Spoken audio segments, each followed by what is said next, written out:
This is a Dragon Blazer production, and I am the little boogeyman. All right.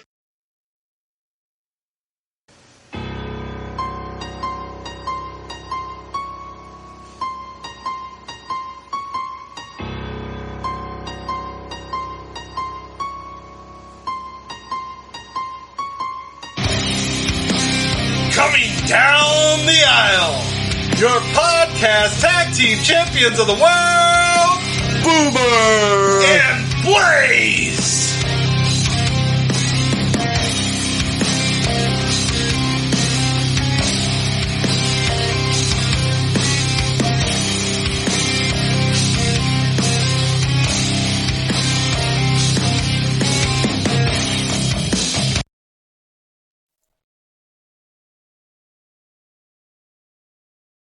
Hello? Is this? I think hold so. on. Is this real? Is this happening? Ladies and gentlemen, we are back. And I'm It Blaze. is another exciting edition of the Boomer and Blaze show. I am Boomer. And holy shit, because you I do know. realize that technically I it's know, been I'm over having a month I'm having since we've withdrawals, recorded man. because of I'm having real life. I'm We having don't have- withdrawals. like, we need to start It's a been so long. It's like, GoFundMe. you got any of that Like- podcast? You got any of that Hey, man. podcasting? You got any of that? You got any of that? You got any of that? Got any of that Boomer and Blaze show? You got any of that, man? Yeah, I know. I know. I'm telling you, That's wow, it's generous been a long of you time. to I think our think it's 13 13. fans missed us. Sorry, guys, we're back now. And I think two of them are right here. Well, there's also Sean. There's also hey! I Sean, would have said so I know 15 there's if I at was least counting us. three. You don't have to degrade it, but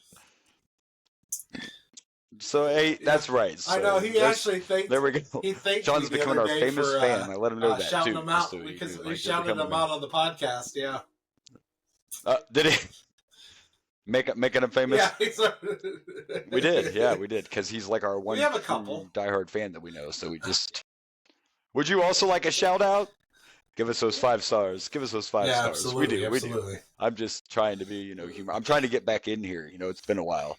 I'm trying to get back into my. I'm trying to get back into That's my not zen. through And the unfortunately, sadness since yet? it's been so long, we got a lot of sadness. But let's not quite go there yet. 1 second here. I'm gonna actually share something. So I got a new action figure. It's not Hulk Hogan either. I actually got it the other day by random chance because it was on sale and it was someone I didn't have yet, and someone very important to us here at this show because I finally got a Shiki, baby. Yeah, jabroni. Finally got me a Sheik. He got the boots there. Yeah, look at that, huh? The man, the myth, the legend, the Sheik. I didn't have an Iron Sheik. You know what Can you else believe we need? And I don't know if they so make there you one. go. I need a little boogie. These are on sale on Sorry. Target. Just saying, Target right now. These are on I sale. don't know if they make one. That's. I'll have to ask I'm not Chris. sure if they ever Maybe made one or Chris not. will know if he has one. I'm not sure if they've ever made one, but there you go. This is from He the should same. know. I feel like they would have to tell him. Maybe he should know, right? He would know if he had one. Well, Trust me, I'm sure, but in the world today, you could have one made. Believe me, there's people out there that make custom. It's not the same, but you could have he's one the only made. Yeah, I don't know if you famous ever got a wrestler figure. we've That's a gotten good on the question. show is Little Boogeyman. What's that I'd guy's like name? to I have follow one, this you know? guy on TikTok. There's a TikTok page called Fig Heels, Fig Heels, and that guy knows everything about what figures are made. He even published a book about wrestling figures. Like his videos are always people betting him he doesn't have a figure of somebody, and he ends up pulling out like every version of them ever. It's crazy, but that's somebody who would probably know. But there you go. That was a happy note, the Sheik. But unfortunately, because we haven't recorded for a month, we have a couple people pass away since we recorded last time. Which is horrible because the last time we recorded, Toby Keith just passed. People die. Unfortunately, that's a thing. You can't get away from the dark cloud, So they do. So we're gonna start with Ole, former Four Horsemen Ole Anderson, one of the real Andersons. Because most of you should know if you've been a wrestling fan a long time that Arn Anderson wasn't actually an Anderson. I just got done watching The Matrix, and now all I'm thinking is Mr. Anderson.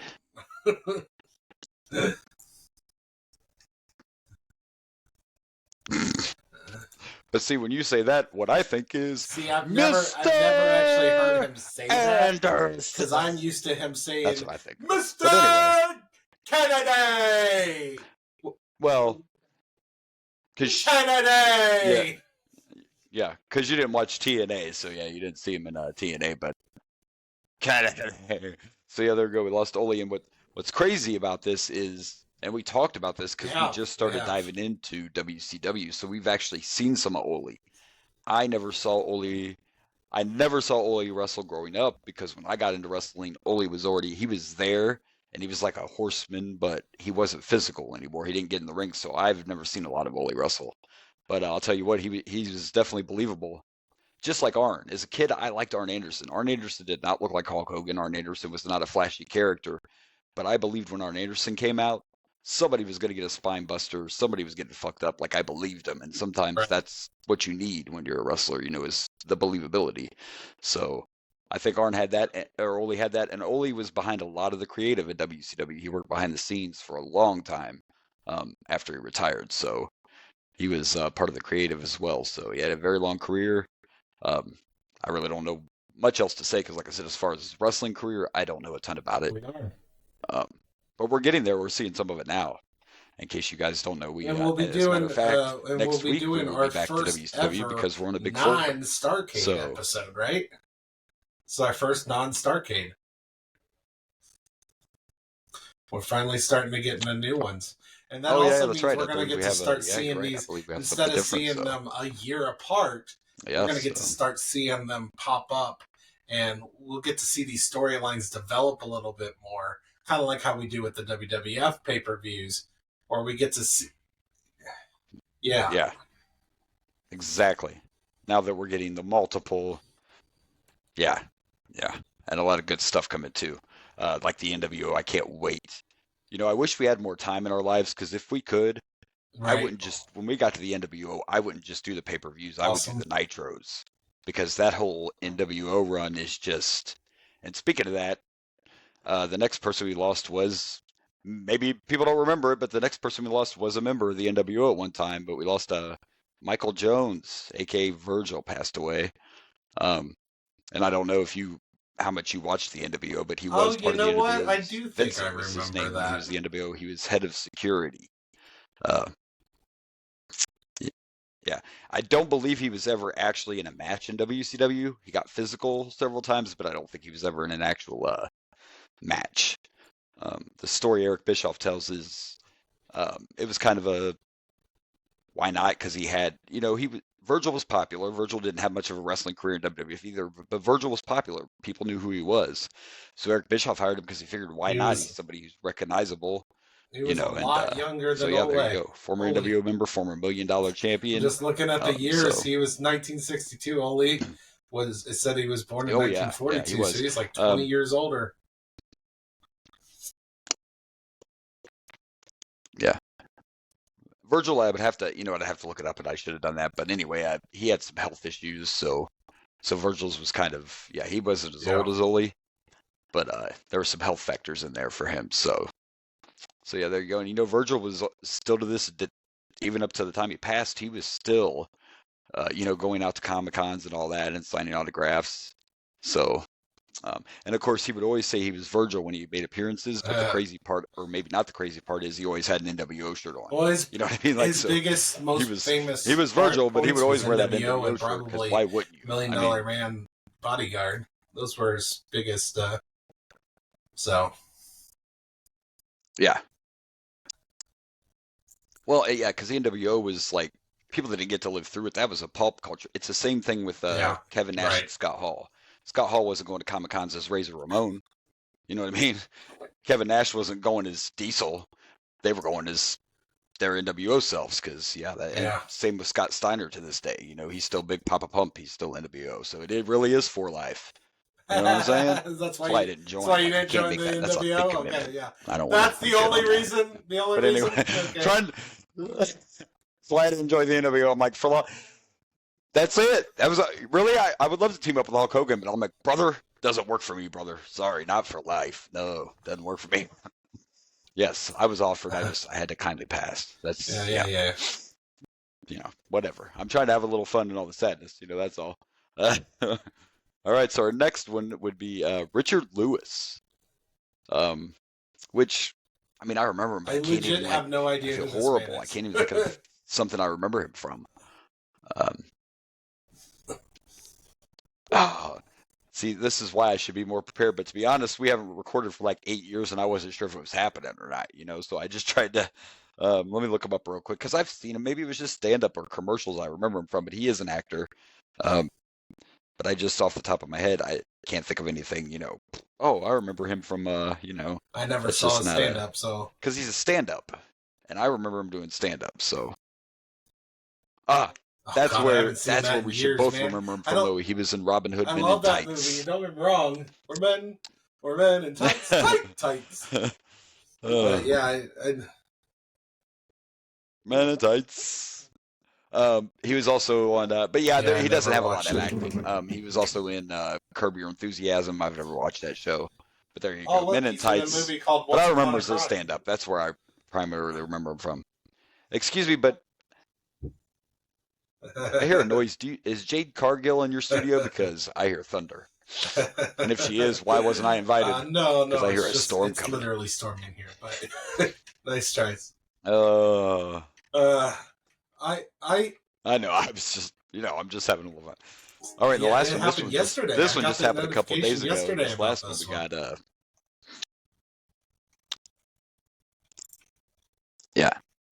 Yeah, and almost everyone in the world will know this man because of one song from the Dirty Dancing soundtrack, "Hungry Eyes." If you don't know that song, I mean, Dirty Dancing. You can. Yeah, look, you can call me what you want, but that's one of the greatest soundtracks ever. Like, the Dirty Dancing soundtrack's amazing. And yes, Hungry Eyes was his big hit. And by the way, in case you didn't know it, here's a little trivia for you. Eric Cartman's from Cleveland. I probably wouldn't know his damn name if it wasn't because of the fact, and I do know Hungry Eyes, don't get me wrong, but, I probably wouldn't have been able to tell you who sang that, to be honest with you. Right.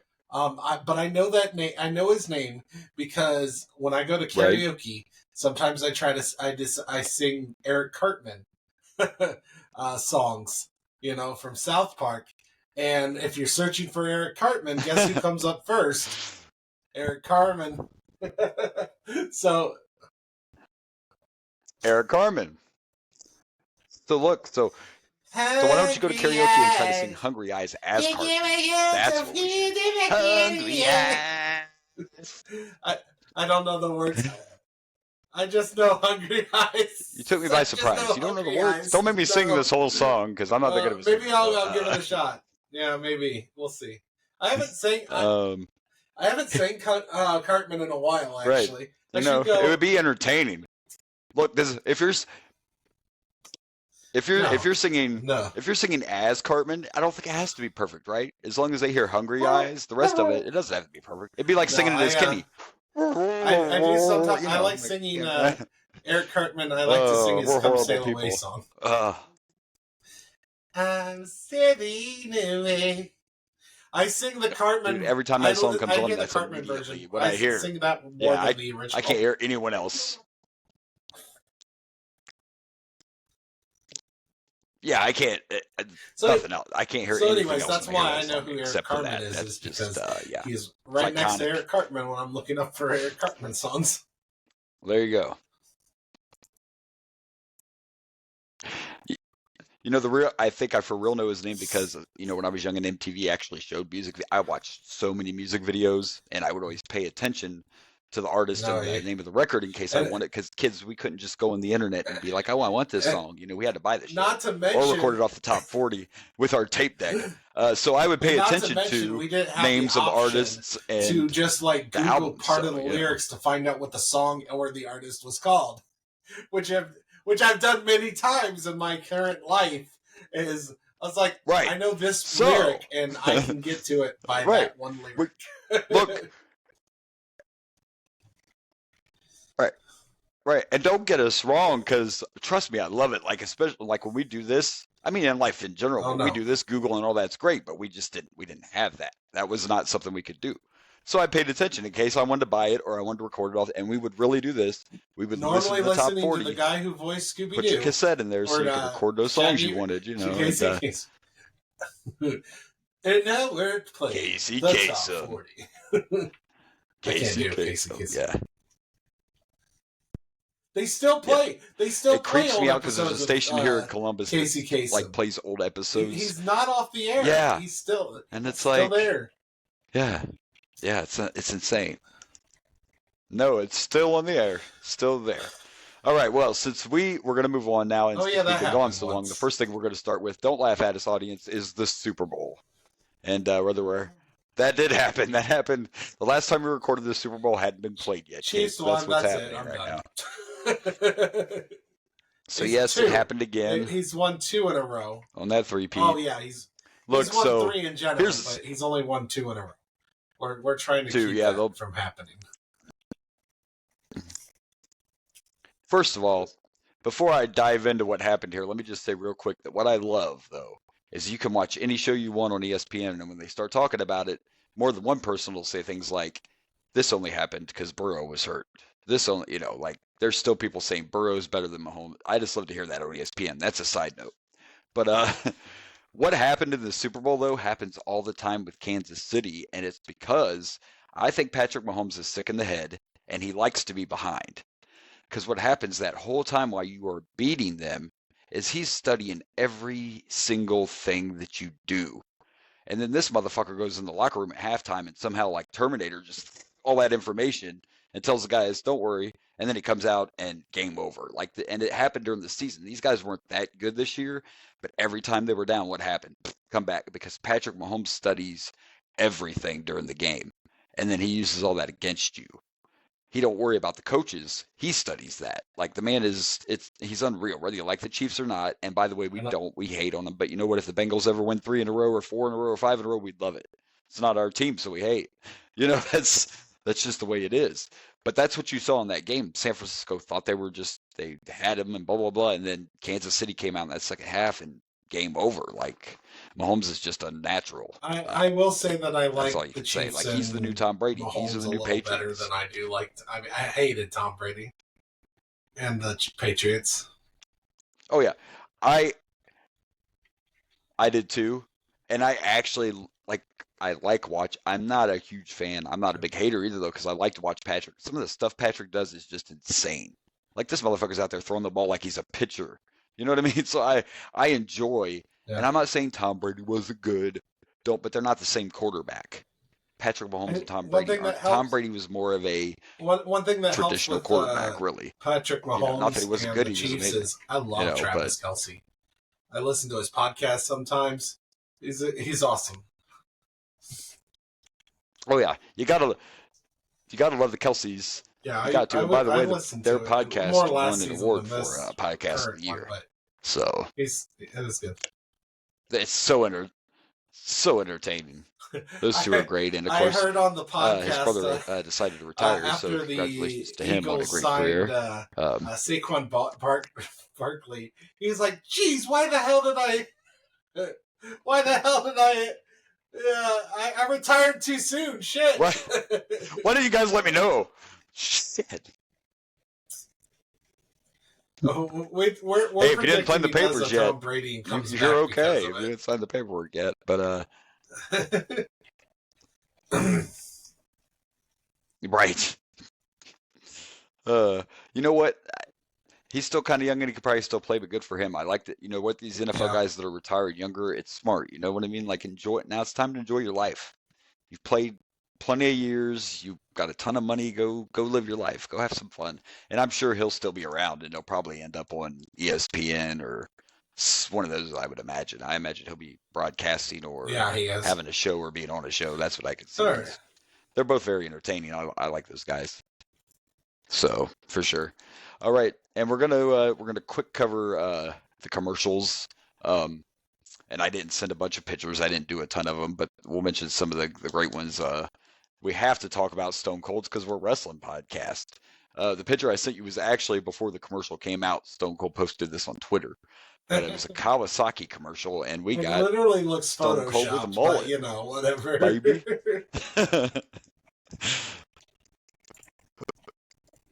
Yeah, even in the commercial, the hair look, which maybe it was computer generated, but it's still hilarious. It was great to see. Um, that was the best part of it. I mean, for one, it was Stone Cold, and I'm a huge Stone Cold fan. It was funny. And it the mullet was just, pretty entertaining. the mullet made me laugh. I mean, come on, it's great stuff. I was a huge fan of the Michael CeraVe commercial. I thought that was, that was pretty good. Like and the Arnold, come on, State Farm with Arnold. Neighbor. You had to like neighbor. that, right? That's what I said, neighbor. Neighbor, look, and you have to look it up. I happen to see it on TikTok, but before that commercial came out, Arnold was on Jimmy Fallon was on with Jimmy Fallon, and he was treating it like it was an actual movie coming out. Arnold was instead of a commercial, and the whole thing's just hilarious. Arnold and like a Danny DeVito presenting. Oh, did you? I didn't even realize it. Well, we'll get into that. Are you sure I sent you a picture. We're getting to that. One. Yeah, we're gonna talk about the Oscars. Yeah. All right. Well. Yeah. With Cena. Yeah, we're gonna get to that. That's Oscars. Shh, your spoilers. Spoilers. And then of course we got Carl Weathers in the FanDuel commercial. So that was a nice little tribute to Carl Weathers. Yeah, the Dunkin' commercial. But here to me, I thought this was the best commercial. The Dun Kings, fucking. There's what Tom Brady's doing after retirement. That's what you do. You hang out with Matt Damon and fucking Ben Affleck. That's what you do. Yeah, I think that to me was the best. Yeah. I love Stone Cold, but to me this was the best commercial. So there you go. And then there were millions and millions and millions of trailers. I was excited for the Twisters trailer, but I think you and I were going to agree on the ones that I sent you as being two we were very excited about. Deadpool and Wolverine. Yeah, because we got a Deadpool trailer, baby. I think I'm more. And they're bringing back I'm more excited for this than any other Deadpool. I'm so excited. This looks amazing. For Deadpool and Wolverine. And not to mention, I'm saying this now, and by the way, I want to go see I haven't been to a movie theater since the pre-pandemic, and not because I'm afraid to go, blah, blah, blah. It's just they're expensive. You can run them at home now and all that. But I want to see this on the big screen, and I think this is going to shatter records first weekend. I think this is going to, because no one thought Hugh Jackman would ever be Wolverine again. Ryan Reynolds as Deadpool's enough to draw people in. But now you have Hugh Jackman back, and he's going to wear the old gear. He's going to wear like the X-Men gear that everybody wanted. Like, I think this thing's going to I think it's going to destroy the box office. That's my prediction already. For sure. I mean, how can it not? But yeah, there were some Easter eggs in the trailer, and I'm super stoked. I have bad news. This can't come out soon enough. Like, why can't it be tomorrow? By the way, you know what I mean? Like, yeah. I'm going through right now, and you did not send me anything. Oh my goodness! Okay, but no, that Deadpool trailer was awesome. It was crazy they didn't even show Wolverine. Just his shadow. Just his shadow. Oh yeah. When Deadpool's laying there on the ground, you see Wolverine's claw. Like you see somebody walk up, and you can see Wolverine's claws on the shadow. It was just. Oh, I did forget. Here you go. I'm going to send you the Oscar stuff right now while we're talking. My favorite part of the trailer was anyway, he comes go ahead. out, everybody bringing out their batons, and he's like, "Ooh, is that supposed to scare me? I'm not a, I'm not. I am familiar with pegging, but Disney isn't." It was so good. I cannot wait for that damn movie. It's good stuff. It's coming soon. Yeah. And the other one I'm excited about isn't a movie. It is coming soon. The other one I'm excited about is going to be a series. And it's Knuckles. Come on, man. I don't care if I'm 43. Look, the Sonic movies were good, and the trailer for Knuckles looks great. Like, sign me up. I heard, the rumor is, there's another Sonic movie coming. Jim Carrey's going to reprise his role. Mr. I'm retired. Yeah, he does, which is crazy that he does, but he keeps coming back. I mean, he came back for Dumb and Dumber. He didn't act too long in between. Jim Carrey's kind of out there. But the fact he's coming back again for they give him a lot of money. Sonic, that says a lot about that franchise. So, Yeah, exactly. Everybody's got a price. Ask Ted DiBiase. He'll tell you. Or ask his son. Never mind. Don't ask his son. Don't ask his son. Never. Do you get that joke? Do you know about his son? Really? His son's in a lot of trouble. I did not Ted know DiBiase that. Jr. is going to spend the rest of his life locked up. So. We're wrestling podcast. Continue. What happened? Yeah. Yep. I don't want to call it. It can't be.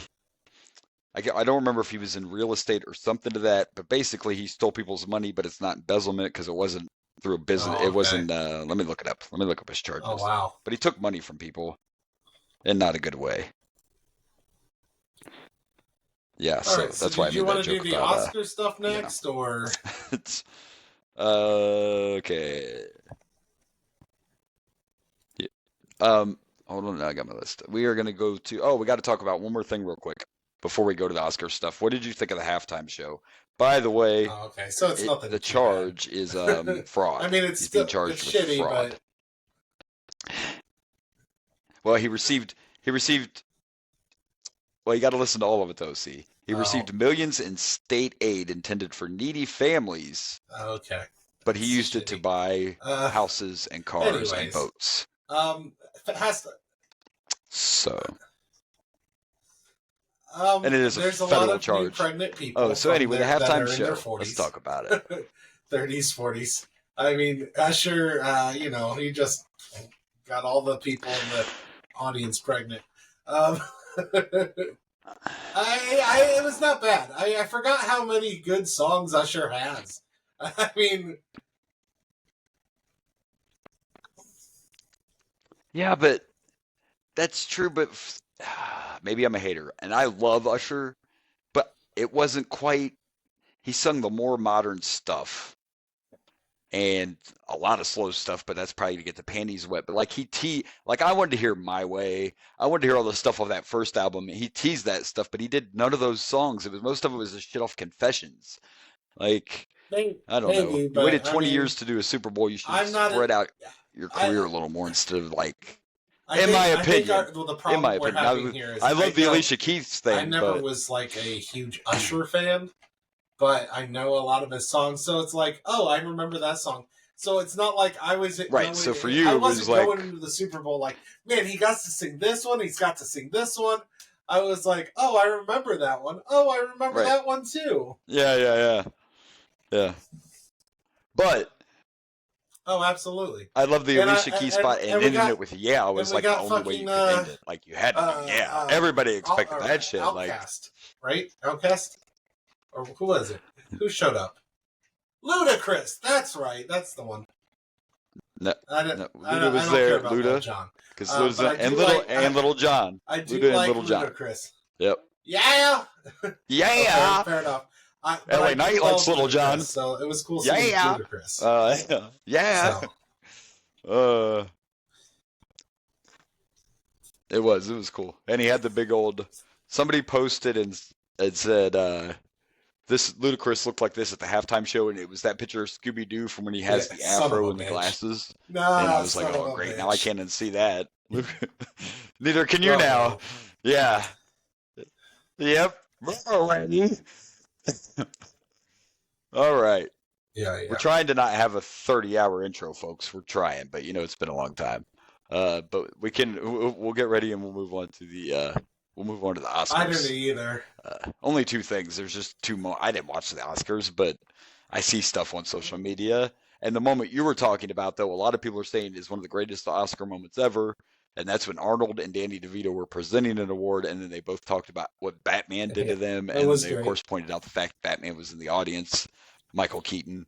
It was great. It was a great moment, and I know we all know, and we just kind of let it slide because the fact is that's not Arnold's Batman, but we let that go. Clooney. Arnold wasn't with Michael Keaton. Arnold was with fucking George Clooney, but it was still a great moment, and that's all Michael Keaton did back. Like that's great. Don't tell me that man's not Batman. Okay? Don't tell me that man's not Batman.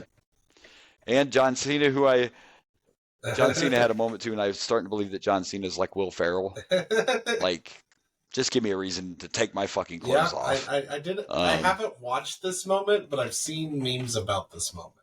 Yeah. So No, I actually did watch this one. This one was great. It was this so moment good. or John Cena's seeing moment? That one or both moments. And I have to commend you. Yeah. You did some photoshopping there because I'm pretty sure that it's not a picture with Keaton showing in the same screen. So you did that. Did you do that? Did you do that? You put Keaton there. Good job. Good job. Proud of you. Hey, yeah, no. Cool. Yes, sir. I'm proud. I'm learning. I'm learning. There we go. He was presenting the award for best costume design. Oh my. Yeah. Dude, look. I give him props because Oscars. Even if I looked like that, I don't think I'd be comfortable walking out. I'm curious how in he the Oscars away, like that. So I give him props. Of course, you can't see him, so I guess it doesn't matter, right? Oh no, there's a. You haven't seen the clip yet because he at the end of whatever he said before it, like at the very end, he goes, I can't open the envelope, and then they bring out a like a robe or something to throw over him. So they come out and cover him up. Gotcha. Because he makes a little joke about how I can't open the envelope, So apparently, he was really naked, is what they're saying. Here, so. I don't know. What I find funny, right? What I find funny about it is all those people that believe in the Illuminati and blah blah blah. They're saying this he's being punished. Being punished for his Hollywood fame. This was a shaming for him that he had to do. This is part of his. You want to keep being famous, but you're the one that sold your soul. You're gonna go out there naked, all right? So go out there. So hey, you think he's got it taped? You think it's taped tucked in? No. Huh? But I'm just. This is one of those times that I wish I couldn't see him. Sorry, I mean. Oh, so there you go. That's all I know happened. That's all I know happened at the Oscars. I don't know anybody that won. I don't know anything else. I just know that I got to see Batman and I saw way too much Cena. So there you go. That's all I know about the Oscars. Yeah. So.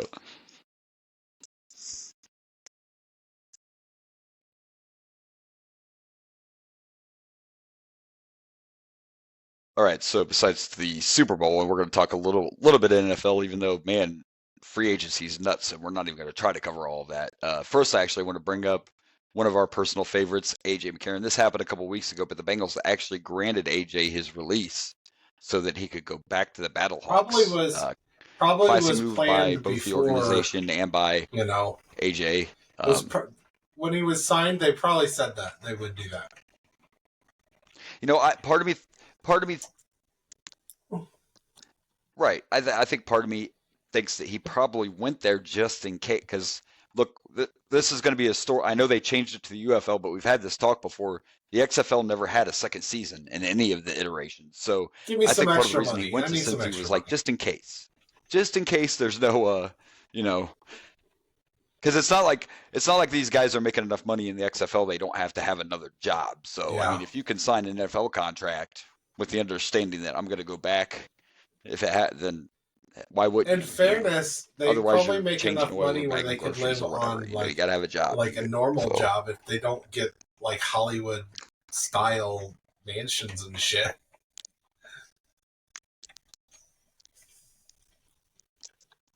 Right. But I'm just saying, that most of these guys, it's kind of like arena football players. They have a job, or like us, we have jobs because we're not making any of that podcast money.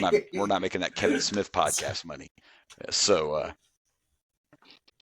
yeah, right. We're not even making a guy named Kevin's podcast money, man, like in the basement of his mom's house, talking about video games. I don't know, whatever. But so there you go. Good luck. Good luck to AJ, and I'm interested on your take about, like I said, there's a lot of free agents. I'll mention a few, but I only sent one picture to you, and of course that's Joe Mixon, who originally it was said he was getting released, and then the next thing you know, he's traded to the Texans. Here's my. Was it the Steelers or the Ravens or yes, as well? Is that what you're going to say? At least it wasn't one of those places. we were going to just release him. We got something for him now. I think it was only a seventh round pick, so it wasn't anything major. But that's an extra pick. That's an extra pick. He didn't go to the Steelers Ravens. There's that as well. And then there's also the fact that with Joe Mixon being traded, he got traded to the Texans. Do we hate the Texans? Hell no. Guess who's there? He gets to play with CJ Stroud.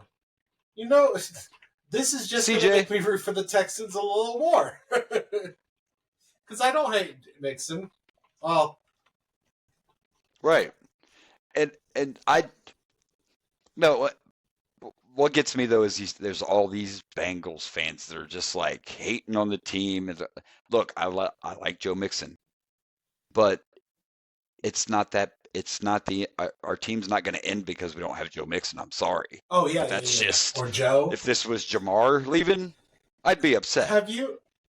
But you know what I mean? I'm not trying to take anything away from Mixon, but he's not. Our team's real foundation is Burrow, and we can get another running back. Yeah. And by the way, there's off-field issues people don't want to talk about because that's really what the situation was with some off-field stuff. It had nothing to do with his performance. It's the off-field stuff. So to me, like you said, we got something out of him.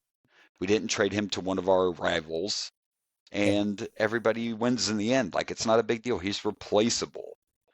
And I think it was a good move. It had to be done. It's just something that had to be done. And like you said, better than releasing him and not getting anything. No, I don't think. You know what I don't like though is Henry to the fucking Ravens. I don't like that. So they were like one of the top rushing teams with whoever the hell they had, and now they got fucking Derrick Henry. This sucks. That's gonna make things rough. Yeah. Yeah. Now a move I'm not scared of but intrigues me is Russell Wilson to the Steelers. I don't think Russell Wilson's completely done. I just never thought Denver was a good fit. Even before they hired Sean Payton, I just didn't think Denver was a good fit for Russell Wilson. I'm not saying he's going to be the next big thing and rejuvenate his career, but it's going to be interesting just to see what happens in Pittsburgh. I mean, he's got competition because they believe Kenny Pickett's their quarterback. So, I mean, it's not like he's just going to have the job. Yeah.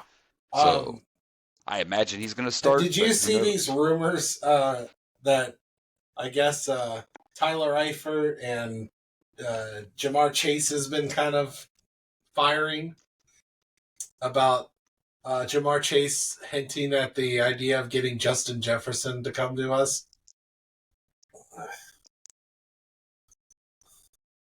Oh no, they but you know what? A lot of people want him. The Vikings flat out trade came out Justin for Joe Burrow. So, yeah, no. Right. Yeah. Nope. You can suck it. And of course, by the way, they lost their quarterback because Kirk Cousins went to Atlanta. So, yeah. Which. Well, we're also probably going to be trading T. Higgins. You know, I don't know. Kirk Cousins is fine. We are. We got Mike Gesicki from the the Patriots. Tight end from the Patriots, good tight end. So we did pick up a tight end.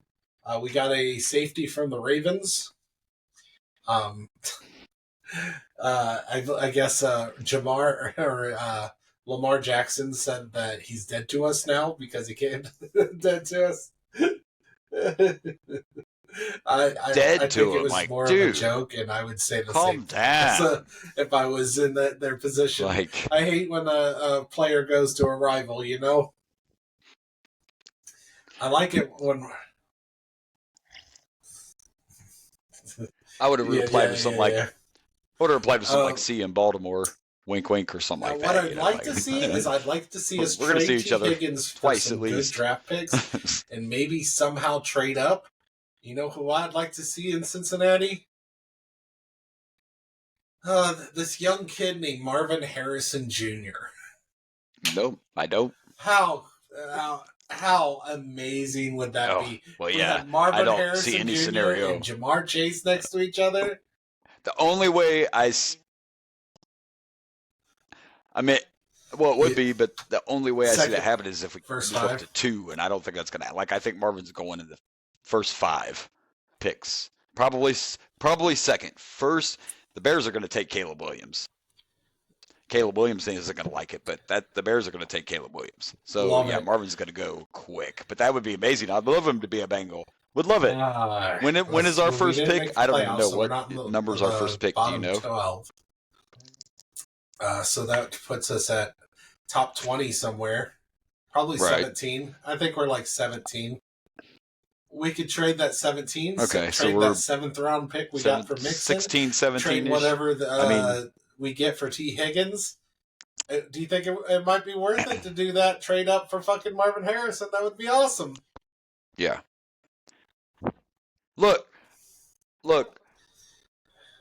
I'm not saying like if they got the fuel and stuff, go ahead and trade up. And if Marvin Harrison isn't there, you're still going to get a good player because you traded up, right?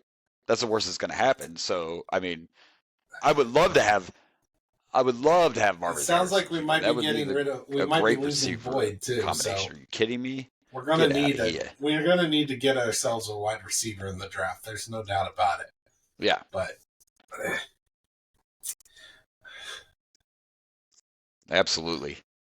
But I think he'll go quick. Depending on, I'd have to look at the draft order. That's a whole nother podcast to see who's got what needs. But Marvin's not going to go number 1, but I see him going in the top 5 for sure. All right, so let's We're getting close, kids. We're getting close, and I think we're doing pretty good. We're not going as long as I thought I would. We had to cut out a lot of things that happened. But let's talk some AEW real quick. And of course, I shared everything on social media. Sting has now officially retired from wrestling. But it's pretty cool to have your sons involved in your retirement match. And there they are as they come out. Sting with both his sons, of course, one dressed as Surfer Sting and one as Wolfpack Sting. By the way, I didn't know this till after the fact, but those are Sting's actual outfits. That's cool. So his kids are wearing the legit gear that was Sting's. Yeah.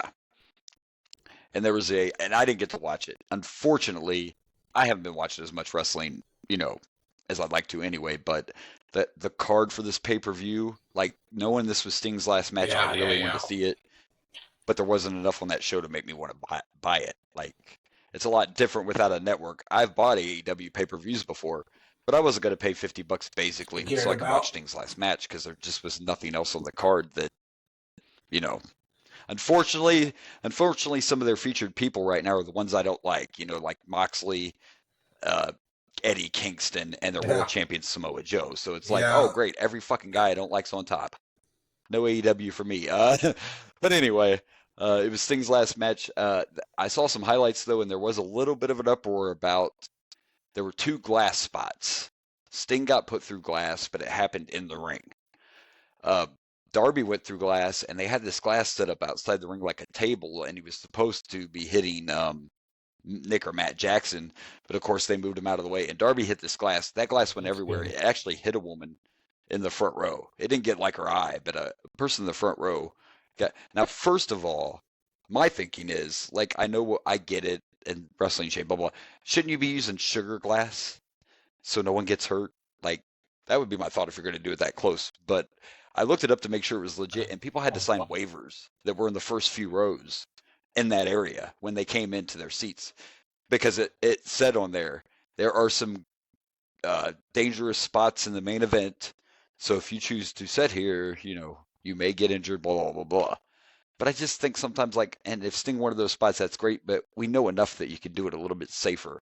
They could have done it in a different area instead of they did it right where the wrestlers come in the entrance, but right there by the, you could have did it in the ring like you did Sting, so the stuff didn't fly. That glass went everywhere. Darby was out most of the match after that, so it kind of was a little extreme. But I shared the TikTok. Sting did win, which I like too. Now the old wrestling ways say that you should always lose your retirement match. Maybe, but I think this was more to. I don't think that has to always be the way. I don't think that's so. But you could look at it as a way of pushing Darby. So you're still like, it's a retirement match, but it's not a singles match. Well, not No, and not only that though. By the way, Sting wanted to lose. Sting wanted to lose the match, but the Young Bucks and Tony Khan and the Young Bucks said, no, we don't want you to lose. We want you to go over. So Sting was actually hesitant to go over. So Sting did want to do the old school. That's fair. Thing, that's true. But that's true. The Bucks don't need put over. You know what I mean? Like the Young Bucks didn't need put over. I think from their perspective and from Tony's perspective, Sting's AEW run, whether you liked it or not, was perfect for him to end his career. He was protected. Let's be realistic. The shit he was doing, we all like. Sting was taking chair shots and not selling them. You know what I mean? But no one cared because it was a good, and he never lost in AEW. So why make him lose his last match? He was undefeated all the way up to that point, and they put the tag title. Yeah, so he won undefeated and as a tag team champion. So I think it was the perfect end to his run in AEW, and I think it was a great way to end his career. And I think every once in a while you can make an exception to the rule of, especially when it's a bunch of people. Darby has been pushed plenty, but with the exception of Darby, no one else needed a push. To see Darby go like the Young Bucks don't need a push. It'll be nice to see if Darby gets like a push, like every once in a while it happens. Push now that he's no longer with Sting. I think that's what it's leading to because his first match is actually a pretty big singles match since Sting retired, and they're having a tournament to crown new champions, but they haven't announced all the teams yet. But yeah, I think they're going to let Darby have a push now. So we'll see what happens. But the way that guy wrestles, I don't know how much longer he's going to make it. All right, and I just saw a clip where he tried to coffin drop. He did a spot where he tried to coffin drop somebody on the apron, and of course they moved, so he just took that hit right on the fucking apron down his spine, like this. To me, that you're just shortening your career. But okay, Darby Allin retires at 30. He had a great career though. That tag team match. The only other AEW thing I wanted to share just happened last night. I did send you that, right? Let's continue. Okay. Yeah. Yes, you did. I'm ready. He was on the floor for about 10 minutes. Okay. The one other AEW thing that just happened last night on their special episode called Big Business is this. The boss. I mean, I'm sorry, not the boss. I love the CEO. I love that she made just her changed debut. It from Mercedes the Moné is all elite.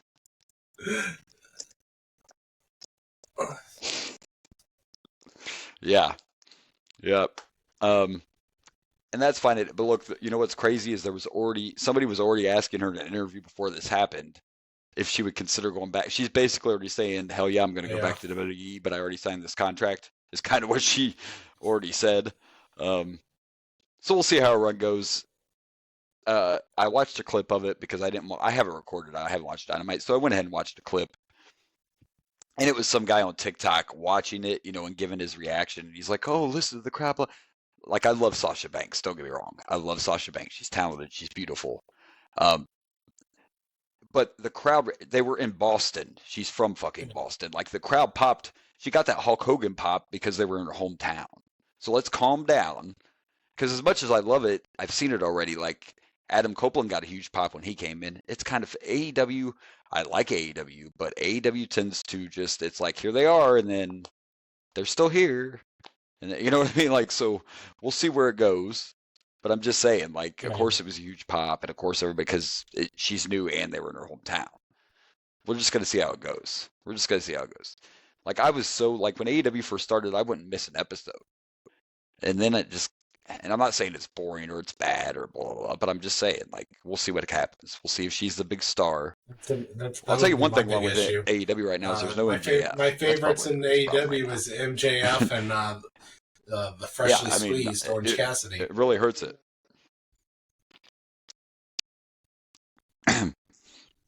Who, by the way, at the last pay-per-view finally lost his title that he's had. Someone managed to open the zipper. Finally lost the international title or whatever they call it. But anyway, and it was Roderick Strong, who used to be in. I recognize the name. NXT and WWE. Yeah, he's part of the Undisputed Era back in the day. Yeah, and then Kyle O'Reilly returned right after it happened. So there you go. All right, well, moving on. That was AEW. So I think we can finally get to some WWE stuff. Yep. And let's start with the Hall of Fame. And the first person that they announced for the Hall of Fame was none other than Paul Heyman. Ladies and gentlemen, now, I'm jumping a little bit ahead about stuff we're going to be talking about, but just follow me here. This whole bloodline story and everything is so great, and I'm so excited to see what happens at WrestleMania. And there's been little hints dropped here and there. All I'm saying about this, because listen, I want to believe, I think everybody wants to believe they have to pull the trigger this time, right? Doesn't Cody have to finish the story?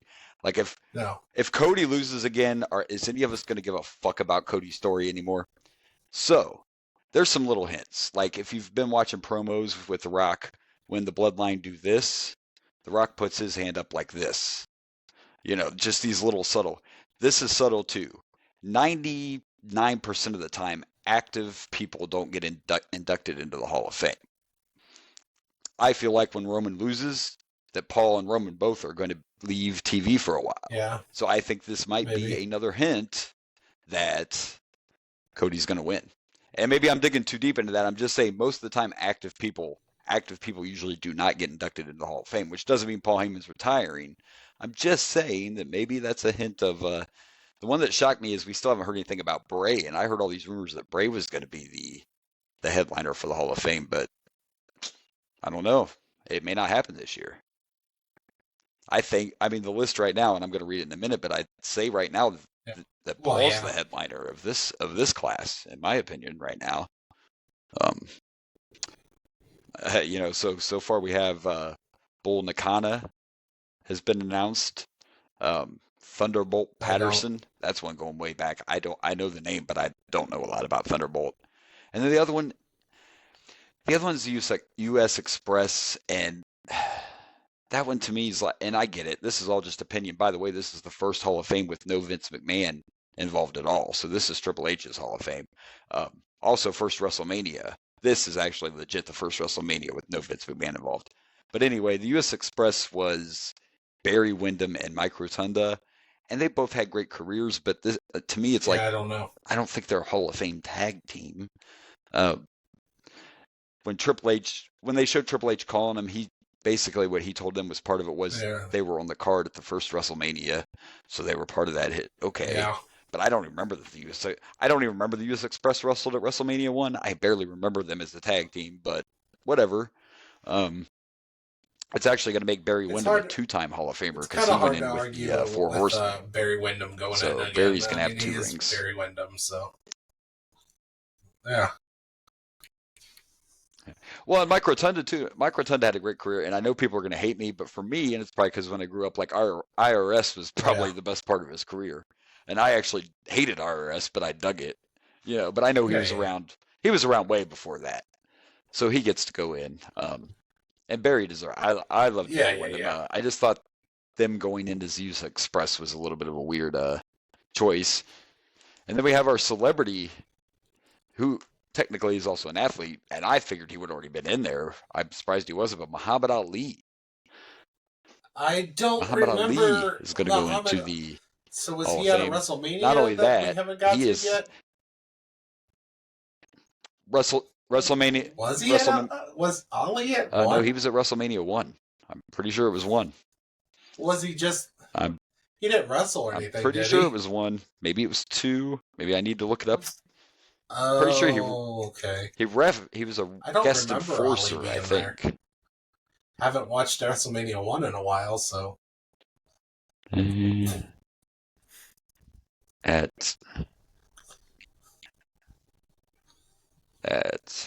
We're so always prepared, right? Here we go.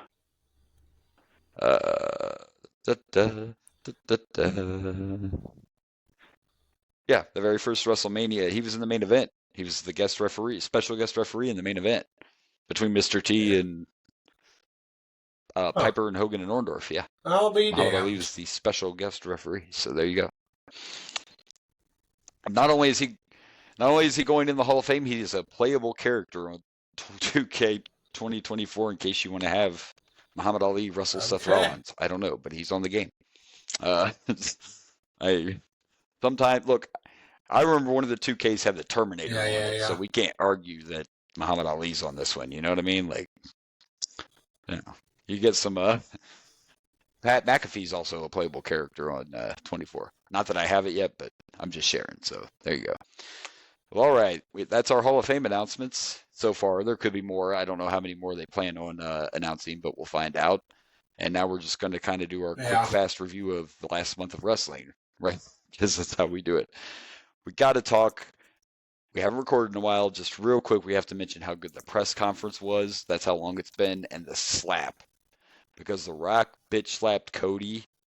And no, I'm guessing you didn't get to see SmackDown because you haven't watched a lot of wrestling. But this past week when Seth and Cody accepted the challenge, Cody got it. Cody got his slap back. He bitch slapped The Rock. He returned the.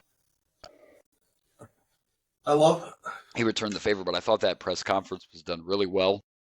I loved when Rock when they had the Bloodline family tree up there. I thought that was really cool. But when that thing started and Cody came out and was like, "This is bullshit," that's my shot and blah blah. Like the whole, I thought it was a great press conference, great way to set up the WrestleMania for sure. I like how we're talking about wrestling and most of it is involving a slap and not a punch or which I hate. Which I hate, by the way. I do. Like, I was just discussing this with a friend because she just saw the trailer for the Roadhouse coming out with Jake Gyllenhaal on Prime. First of all, I feel that movie should never be touched. There's certain movies you don't remake. But when I saw the trailer and the first thing he did was start slapping everybody, I was done right there. They did? I get it that slaps the Roadhouse. They did a remake of Roadhouse with Jake Gyllenhaal. It's gonna be on Prime. It's not out yet. But in the trailer, the first thing he does is start slapping everybody, and I was done. Like, and I get it. I know slap fighting's on ESPN, and I'm not saying that you couldn't hurt somebody, but it's not. There's nothing intimidating about. There's 13 guys around him, and he slaps the one guy, and they just stand there and watch. Like, come on, man. I'd be like, dude, really, you're slapping people? Fuck you. I don't know. It's just not my thing. This slap though was different because it was a press conference slap. He's not going to slap fight him the whole match. It's just. But you are right. This slap was talked about for probably a good 2 weeks after it happened.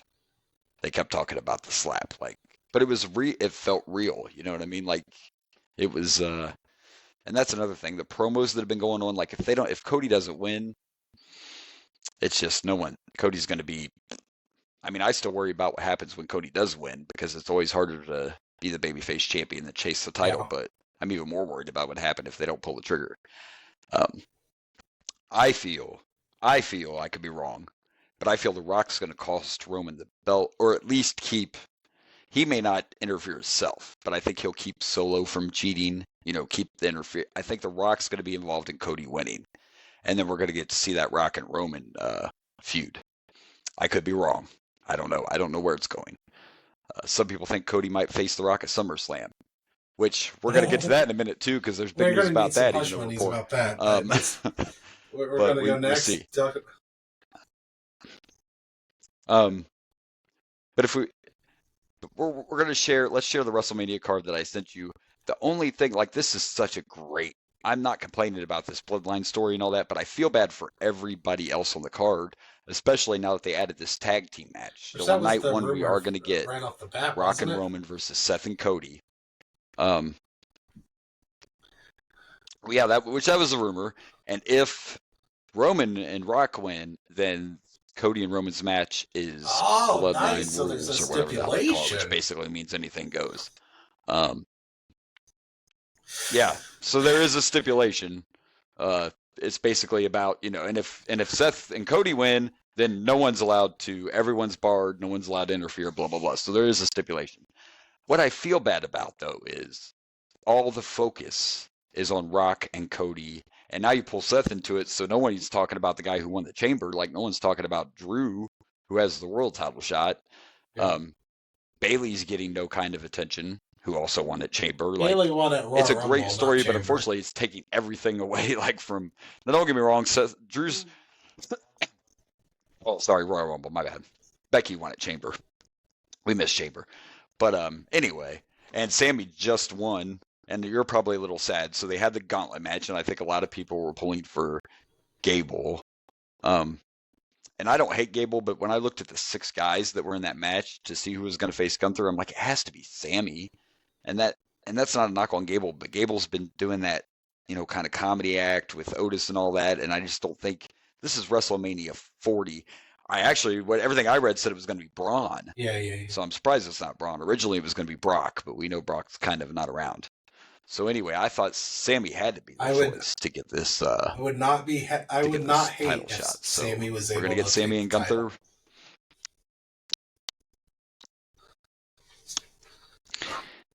I'm intrigued too because I'm curious who all is going to win champion. How many titles are going to change hands is what I'm curious about. They're certainly not going to switch every title at Mania, but it's very interesting to think about. Because I'm pretty confident that Drew's going to win the world title, and I could be wrong, and I'm pretty confident Cody's going to win. I think Rhea Ripley Gunther wins. may not lose. They may want to keep that going till SummerSlam. I think Bayley wins too. Look, we're making our predictions early for you kids. And then, of course, we don't know the other participants yet, but we are getting a six-pack match for the nice. I'm looking forward to that. Six-pack ladder match for the tag team titles. Very nice. That is nice.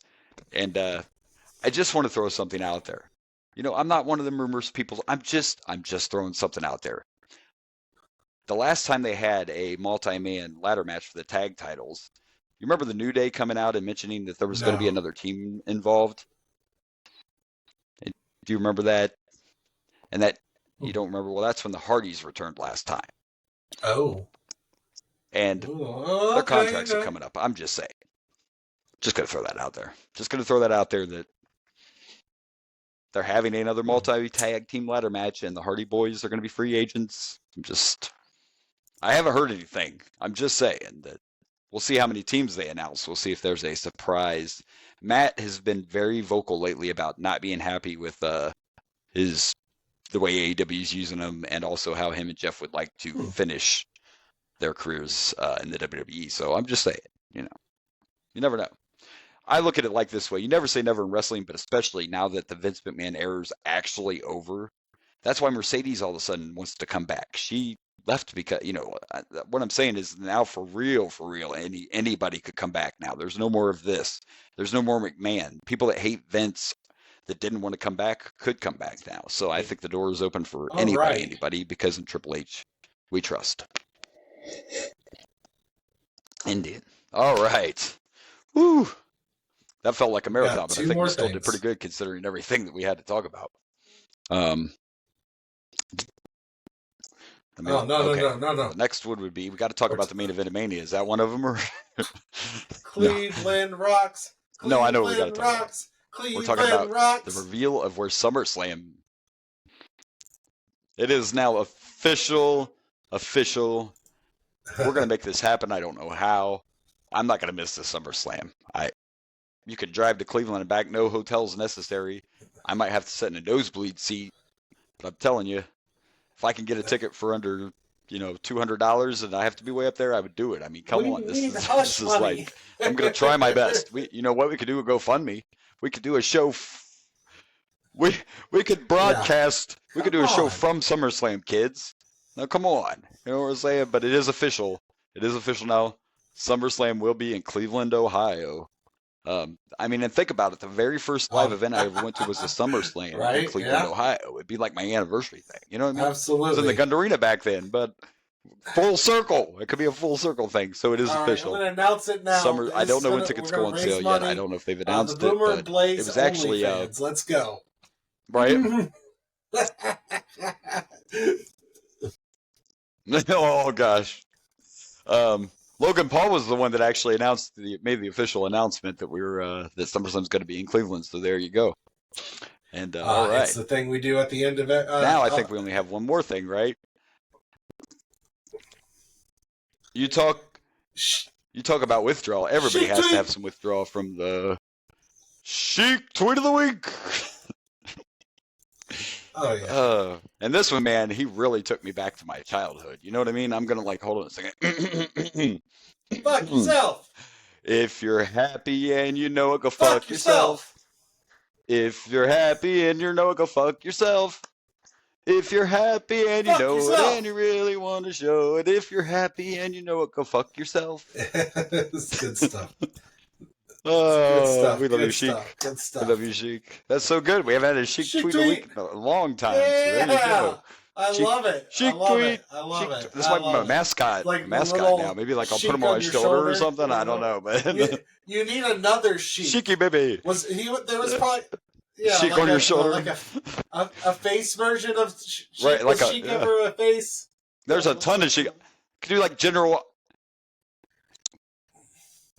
There we go. Yeah, well, what I was going to say is I could have the Sheik and then get a Colonel Mustafa figure. That's when he was real heel, right? Shoulder. So then you got your good and your bad, there you go.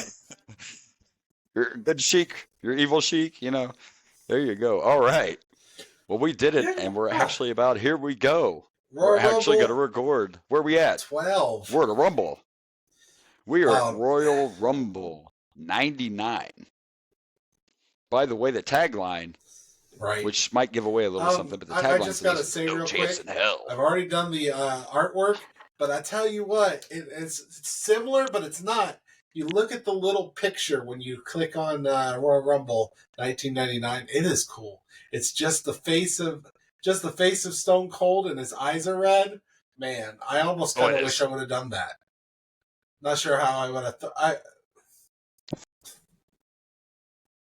Oh, I got you. You're talking about that. Oh, I see it. I see it. Yeah, I see what you're talking about. Yeah. I thought I'm really proud of myself. Ours is still cool, though, So. 1 second. Absolutely. I sucked my own dick, but it was real good. It's a good one. It's a good one. Oh, now you know why he never leaves the studio. Someone else do it when I can do it just fine. Anyway. No, just kidding. All right, well, let's do it. Let's dive in. I got this! I don't need any help. I can do it myself. I can't. It's not happening. Not happening. All right. Cut that. That's good stuff. All right, let's go. Cut that. All right, let's do it. Let's go. Let's watch it. 99.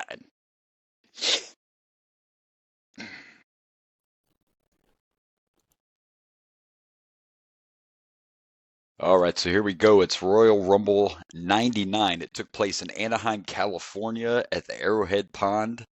14,816 people there to watch Royal Rumble, No Chance in Hell. And, of course, the very, very beginning, we got a recap of the Mr. McMahon and Austin feud, which is what this whole Royal Rumble is based around. We got to hear that Mr. McMahon's entering the Rumble. And we also got to hear that there's a bounty on Stone Cold Steve Austin. So we got a lot happening at this Rumble. $100,000 on Austin's head. Most of these guys' contracts are more than that, but whatever. Anyway, and we kick it off with what we're told is a special challenge match and not a Hardcore's Rule match. It's the Hardcore champion Road Dogg against one half of the tag team champions. Do you remember who had the Hardcore title before? Enforcer, the Big Boss Man. So what the title is he holding then? The Big Boss Man. The Big Boss Man. This was what I was... Oh, that's right. He had both. He's one half of the tag champs. Remember I talked about this, how I thought this happened at one point, and it did. Right. He had both. And then I think Shamrock's the other half of the tag champs, and he's also got the Intercontinental title, I believe. They had all the gold kind of there for a second. So, yeah, he's one half of the tag team. And they did mention during this match that both of these men will also be in the Royal Rumble later on. Well, this match was fine. One thing, there's nothing to say about it either way. It wasn't bad except for one spot. Camera angles are important. Road Dogg was in a bear hug, and he was supposed to be biting the Boss Man's nose, and his mouth wasn't even on his nose, and it was open down. It's like he started it, but then didn't actually finish it. And the camera was just, no biting down. I guess we could try. Like he forgot, because he could have just put his hands up like this or something. The Boss Man broke it just because of the implication that he was about to. It was just the implication. You just saw Road Dogg in front of his face. That's all it took. Was the implication. That's all it took. That was it. Right. But I won't bash, the whole match for that. The crowd was into it. It was a decent way to kick off the pay-per-view. There was a little spot where the Boss Man tried to use his nightstick, and the ref got it away from him. And when the ref wasn't paying attention, Boss Man got the old ball shot on the quarter post. The old, yeah, that's always a good No, that felt good. And of course, Road Dogg did his Dusty Punch in. I mean, it was decent. It was fine. It was a fine opening match. Nothing over the top. And I won't shit on the whole thing just because of the nose spot. It was kind of funny. And fine way to kick off pay-per-view. Nothing wrong with it. I still wish, though, I mean, they tried to play with it a little because Road Dogg kept kind of doing things when the ref wasn't looking. But I'm like, why aren't we just doing a hardcore title match? Like, why not just... It's a special... To me, it's not a special challenge if it's not for the hardcore title. Like, it's special because you're not allowed to break the rules. Like, I don't know. Bossman's part of the corporation, so you think that Vince McMahon would, but maybe Vince McMahon was too focused on Stone Cold and getting him out of that Royal Rumble. It's all about, it's all about not letting Stone Cold win that Rumble is what it's all about. And this is obviously before, because there does become a point where the hardcore title has the 24/7 rule. Because I thought about that too. I'm like, well, he could challenge him for it anyway, right? But they probably haven't. That probably hasn't happened yet. But you get some good stuff out of that from back in the day. Unlike that crappy 24/7 title they brought back, there's actually some good. I'll never forget Crash Holly. I don't remember who all he was fighting, but he won that title in like Chuck E. Cheese or something. Like they were fighting in the ball pits. But anyway, that's a whole other podcast. So I don't know. I mean, I always like, where do you go when it's like not a great match, but it's not a bad match? I mean, I guess I'm just gonna go. I'm gonna go. I'm going with 2.5 Phantom Chunks. Let's go that. Thank you. Thank you. Thank you. Nice. Calm down. Calm down, all the people on the audience cheering. Settle. Thank you. Yeah. Just no need for applause. Just throw money. That's all. You don't need to just throw money. We want to go to SummerSlam. Maybe maybe we're gonna figure this. It's gonna happen. I'm not doing hush money, but really, this happened. Maybe I need to break into my vault and break out one of my toys. What about that, listeners? What if I find something? I don't think cool, I have. Like you can bid on. Yeah. I don't think I have anything that get rid of one of my belts. That's gonna get me to SummerSlam. It'll send me to SummerSlam. Just saying. I don't know.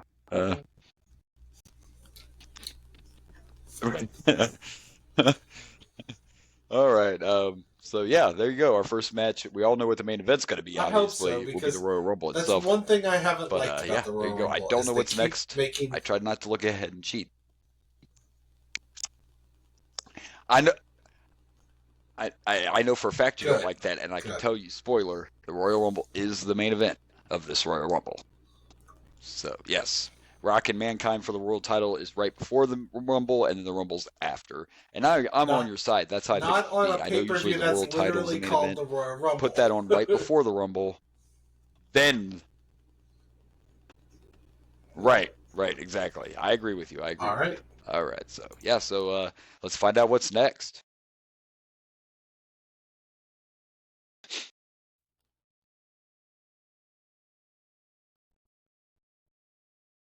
All right, so here we go in our next match. It is for the Intercontinental title, and it is Ken Shamrock defending the title against badass Billy Gunn. They showed us a replay of the feud between these two and showed us a little clip where Billy, I'm sure Billy might have gave Shamrock's sister the full moon. You know what I mean? Oh, no. I'm sure she was just devastated that she had to see Mr. Ass's ass. I'm sure that really... But, so they're building this, as it's not just for the title, it's a personal issue. And right away, Billy Gunn, once they both get in the ring, it just starts right away. And damn it, I loved this match. Maybe it wasn't over the top, but I've talked about this before where I didn't like Shamrock back in the day. I don't know what was wrong with me because damn. And it wasn't just Shamrock. Billy was giving it right back for part of the match until the end. But you know what I mean? Like, this was just this was a fight. This wasn't a wrestling match at all. This was a hard-hitting fight. I love the fact that Shamrock constantly worked on the leg. So legit. It was proper storytelling in the ring. Made sense. Yeah. That wrestling's missing a lot these days, but it did. Like, everybody knew what his finisher was. The fucking ankle lock. So what do? You work on the leg. Like, yeah, that's missing. And the other thing that they did proper is something that can drive me and you crazy is the couple of moves, submission moves, or slow moves that they did to catch their breath or whatever were very quick and worked with the rest of the match. When there we're were no talking 15-minute about sleeper someone like holds Ken or Shamrock, 20-minute choke never holds. about. When you're a submission artist, like that is your skill set. No, but I'm talking about it, even in general. Even if you are a submission guy, like I don't want to watch any match and see like a 10-minute fucking chokehold. As long as you tell the story, I don't mind it as much. You know what I mean? Like, our biggest issue is a lot of times these long ass moves are two big guys, where you're not watching two big guys for fucking submission moves. You don't want to see a 10-minute bear hug unless that big guy is doing it to a small guy, and then it's okay. Then it fits. To a little guy. Yeah, that's the big bear hug debate. Yeah. No. Yeah, we don't want to see Big Show try to give a bear hug to Vader. 100%. We want to see Big Show give a bear hug to Rey Mysterio. That's what we want to see, like where you can really make it look like, Yeah, I get that, but this was hard. Yeah, like I said, hard getting all the way through. They fought outside quite a bit. I dug the spot where they were both up on the apron, and all Billy Gunn actually really did was took Shamrock by the head and just face planted him into the announce table. Didn't break, but it was a cool spot. And just a great match. I mean, if you're gonna, I just enjoyed it, man. They don't always have to be 5-star wrestling matches. If you got a good story behind it, that gives these guys a reason to just whoop each other's asses, and that's what they start doing. Yeah. I mean, it's great stuff, and Billy looked amazing in this match. And it was interesting. In my head, I'm thinking, why didn't we just do like the Outlaws against these guys for the tag titles, or put all the belts on the line or something? I don't know. They had to fill the card, I guess. But yeah, I really enjoyed this. It told a great story. Shamrock got the crazy eyes, and he, like you said, he worked the ankle the whole match, the leg the whole match. So there was a spot where Billy came off the top, and immediately he started holding his ankle, so you knew he hurt it. Oh, and Ken Shamrock was like, oh well, this shit's over. Ken Shamrock was like a shark that smells blood. He was on it. He saw that weakness, and he exploited it, which he'd been working on the whole match. So, yeah. And just his shots are so, and we made fun of it right in the last match with the nose bite. There was a point in this match where all Shamrock did was a knee lift to Billy's face, but that shit looked like it should have broke his teeth and his nose and everything. You know what I mean? Like, it didn't look fake at all. That shit looked like that should have knocked him the fuck out. Like, he Shamrock forgot that he was in wrestling smooth and not to MMA. And I know, but again, you got to remember. You got to remember my different perspective here. So it's like a whole new thing for me to be watching the Shamrock shit, because I was just such a hater back in the day for no reason. And and it didn't help since he came in and I already hated him. Absolutely. And then they just started putting all this gold in him. That just made me more pissed off, right? And then I just hated him even more. I'm like, oh really? But he was Let's actually just give good. Shamrock every fucking belt because he's the man. So I mean, oh.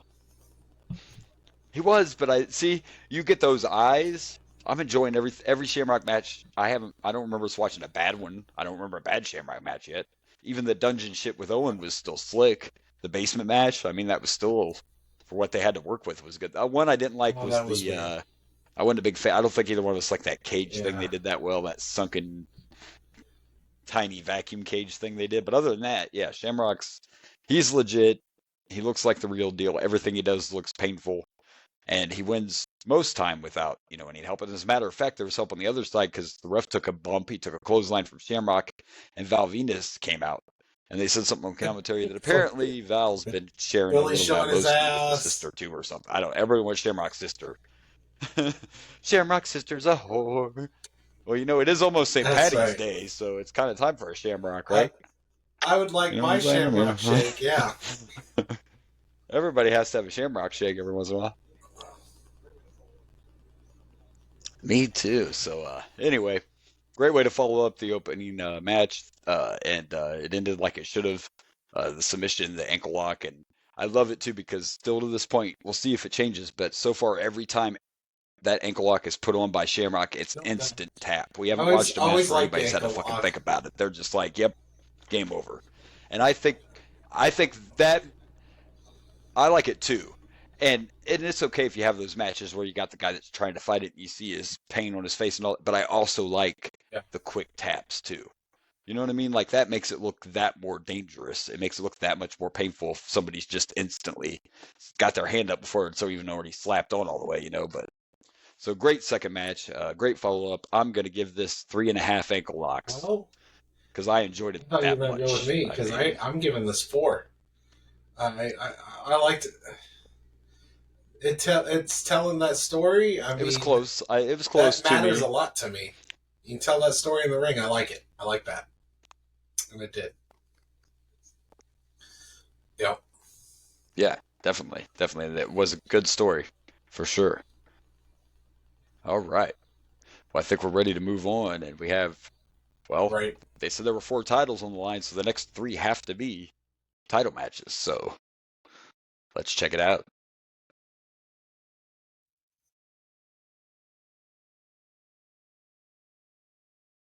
Okay, so here we go, and our next match is for the European Championship, and it is Gangrel versus the champion X-Pac.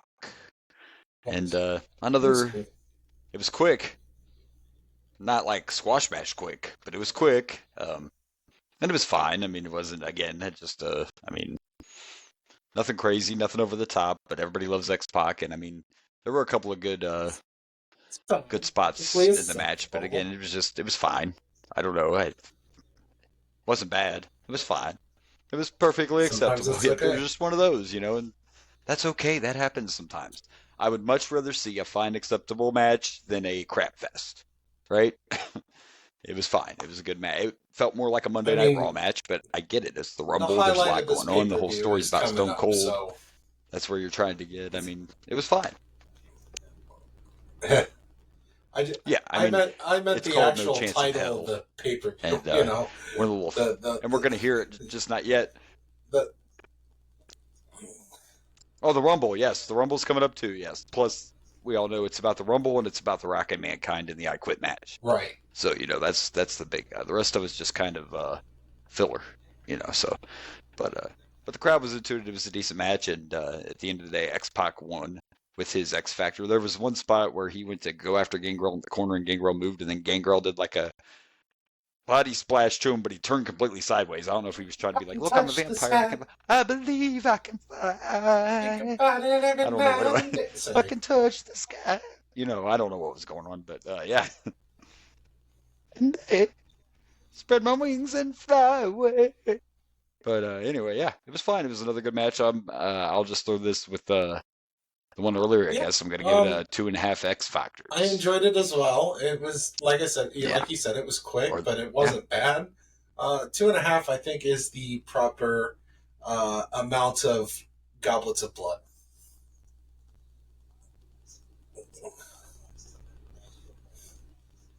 Nice one. Goblets of blood. I was telling him when the match started, like, I know, obviously, it's not real blood, but it was just all over. Gangrel took a money shot wait a minute. We already saw Malvinas. So. Well, that's true. But there's video footage of X-Pac doing money shots, so maybe he should be careful. I don't know.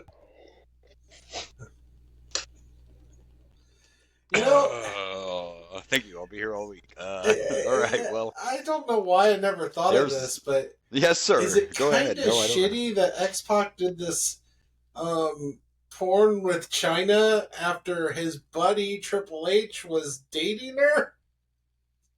Or we? Is it that shitty, or is it okay because Triple H decided fuck China, I want the boss's daughter? Isn't there a bro code? I'm just saying that's kind of true. One night in China, but it was only one night. It's not like only one night have only in seen China. that one night. Just one. Yeah, right. 9 months. A lot can later, happen in one night too. So yeah. Listen, Sure. I might have saw it once. It was for research, though. That's the only reason. I mean, I'm a professional. You're gentleman and scholar. I have to do my research. That's You gotta know these. Absolutely. Yeah, absolutely. and I like to know. And I mean, from X-Pac's perspective, it was kind of a short film, but that's my business. Wait. Damn. Anyway, cut that and let's move on. What? Damn. All right. Yeah, cut that. Just cut that. We won't even talk about that. Anyway. All right. Well, let's move on. I think we have another quickie. Oh, okay. We got a women's match. Okay. And it's women. We got a quickie with the women. women. That's few and far between in our podcast lately. Yeah, so. Yeah, we do. We got a women's title match. Right. Right, because but what's exciting about it is we're like at the very beginning of, I know everyone says Charlotte and Bayley, and they all did, but let's be real. Lita, Trish, all them when we're about to see started the resurgence anyway of the women's division. So yeah, let's check it out. And it's on a Rumble, so yeah, it's a big deal. 1999, we got a women's title match on the Royal Rumble pay-per-view. Yeah, right. It's a big deal.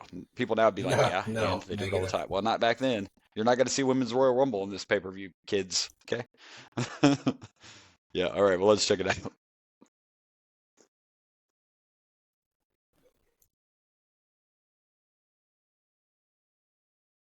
Okay, so here we go. So our next match, it is supposed to be a strap match for the women's title, and it's the champion Sable against Luna Vachon. Before the match even starts, we get Shane McMahon. Unfortunately, this is before the great theme song of Money, Money, Money. Here come the money. He doesn't have that yet. But so they come out to talk about how Sable has a back injury and will not be able to defend the title. And then they show how on Sunday Night Heat, Luna attacked Sable. And it was the one that hurt her back. So they call Sable out to give up the championship, but Sable comes out and is like, fuck that. Ring the bell, bitches. So they're trying to tell a story. My guess is the real reason they're telling the story is because Sable's still pretty green when it comes to wrestling. Luna is a veteran. I think they're just trying to protect Sable too, as she's learning. Sable had to learn as she went on. She had to learn as she was going.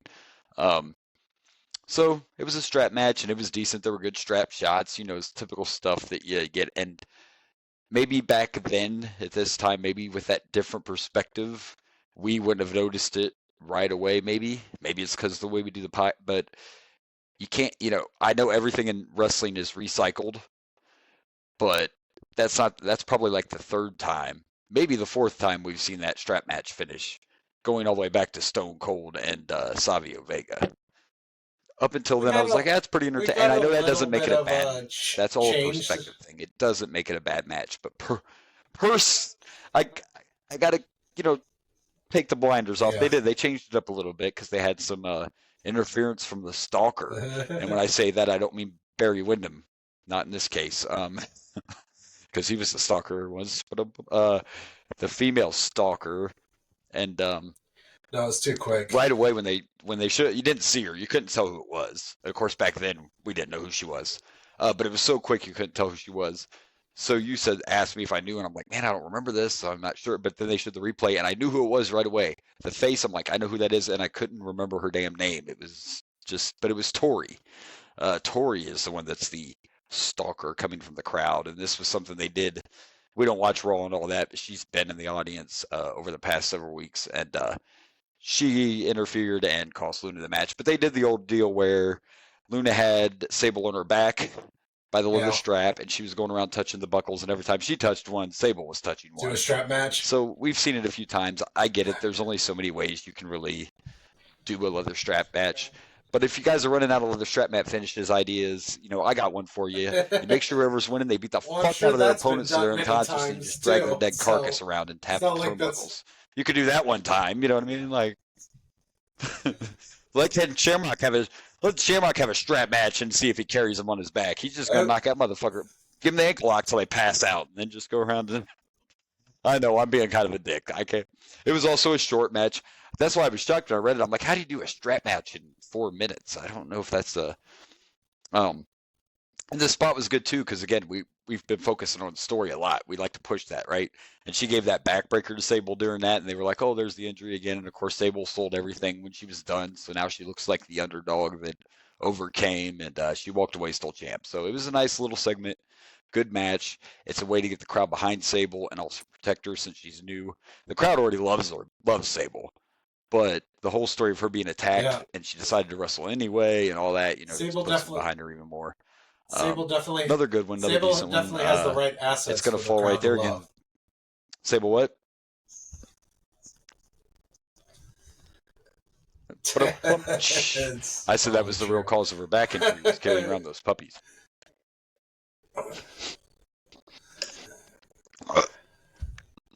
But yeah, this is going to fall in with the other ones. I think for me, it's I'm going to give this. You know what? We're going to give this 2.5 Sable bombs, even though we didn't get worst match of the night. Match, but because I'm also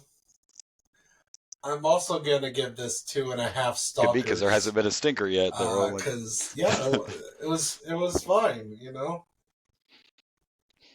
Stalkers. Yeah, definitely. Yeah, worst match tonight is going to be tough. So we'll see where that goes. But next, I know what's next, and I remember this match very well. And I was kind of talking to you a little bit about it before it even started. And there's several reasons I remember it, but it's for the WWF. By the way, let's mention that. That was hilarious. So Shane's in the ring, and he says, "Let's bring out the WWF Women's Champion." But when he goes to say that, they bleeped out the F. So not only can you not show the logo, you can't say WWF. You say come on, but I'm sure that's a legal issue.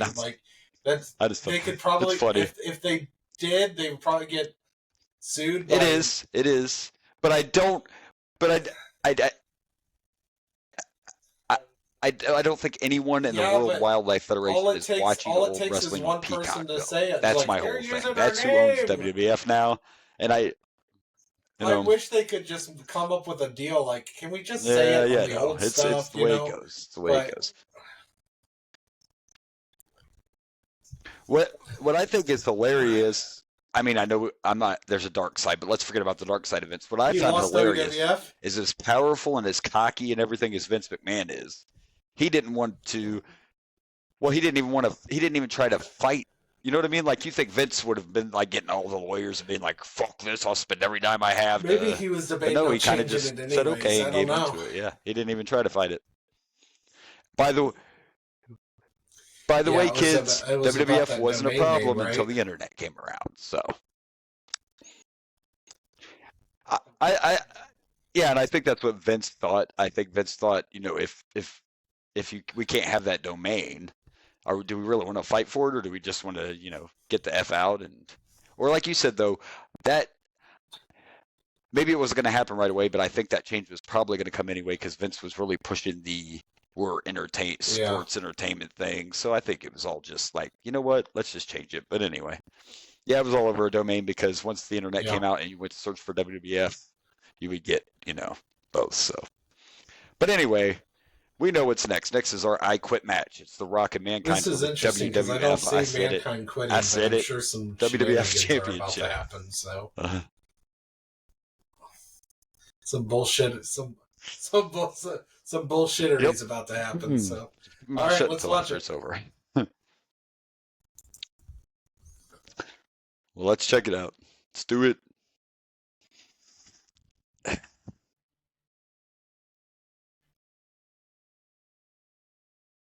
All right, so here we go. And our next match was the I Quit match for the WWF Championship. The champion, Mick Foley, defends against The Rock. And right before this Royal Rumble on January 4th edition of Monday Night Raw, Foley became world champion with the help of, it was a no DQ match, and Stone Cold actually helped Foley win the title. But it's probably more famous for being known that on Monday Nitro, they gave away the finish because this Raw was pre-recorded. And Tony Schiavone literally said on air, on the other channel, they're about to give Mick Foley the WWF title. I'm sure that'll put butts in seats. And a whole lot of people changed the channel to watch Mick Foley win the world title. So this is a rematch, basically. Wasn't that counterproductive for Tony Schiavone?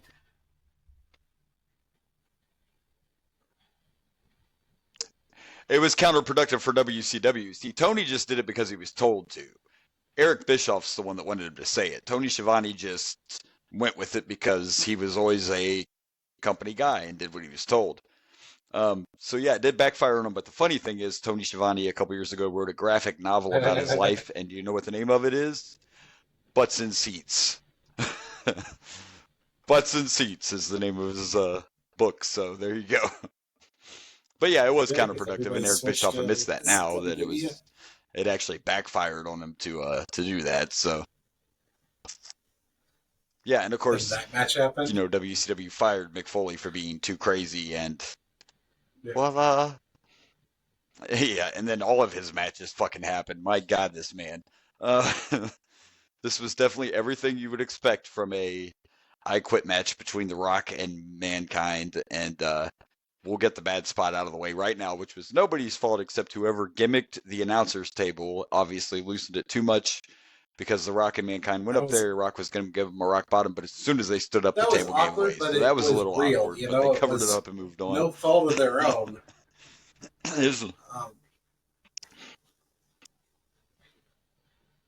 No, it was no fault of their own, and it just happened. And they sold it on commentary too. They're like, that's 600 pounds of weight up there, and the table gave out.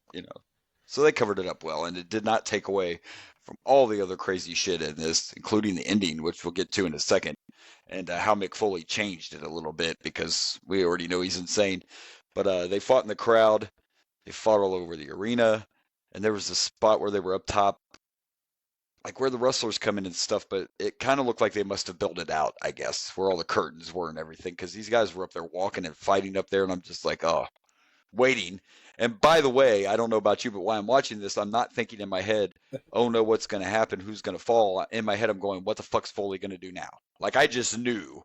And I've seen this match, and it's been a while, but I knew when they were up there, Foley was the one that was going to take the bump. It's just kind of, it's what he does.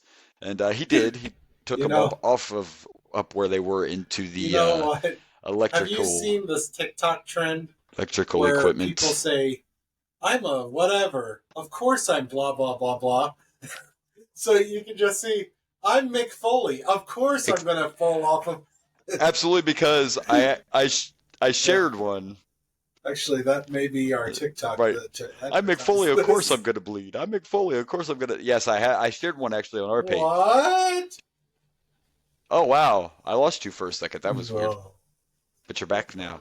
Oh, yeah, completely. You were completely gone. But what I was going to say is it's been a while, but I shared one on our group page on Facebook, because the Judgment Day did one of those.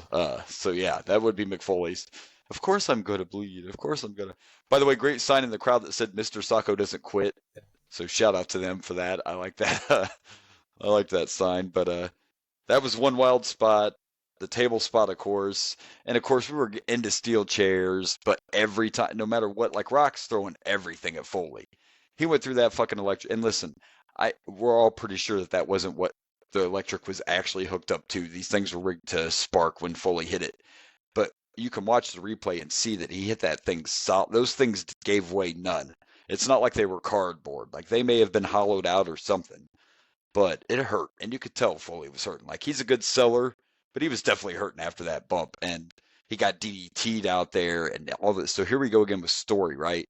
Even before the match, they were like, oh, we're pretty sure Mick Foley's never quit. And Rock is just throwing everything at Foley, and he will not quit, no matter what. You have Shane. We're to the point now they're outside the ring fighting, and Shane comes out. This is after Foley hit the electrical boxes, and the lights were out in the arena. Shane comes out, and Shane's trying to get The Rock to, stop.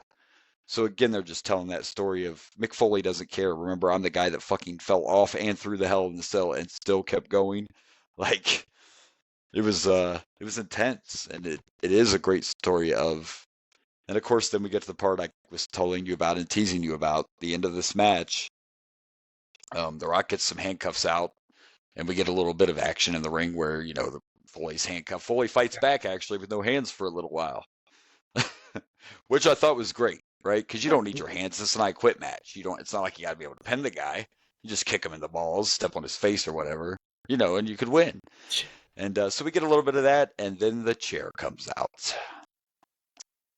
And Foley's already bleeding. So Foley's busted open, and Foley's handcuffed, and it begins. And I don't know if you were keeping track or not of these chair shots. I know what the total number is, but just in the ring before they even left, before they went outside, 5 shots to the head, and Foley would not give up.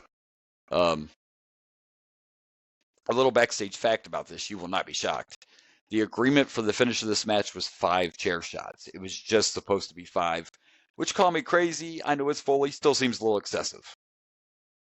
But what do I'm not a doctor, right? We didn't know then what we know now and all that, but we're talking direct headshots.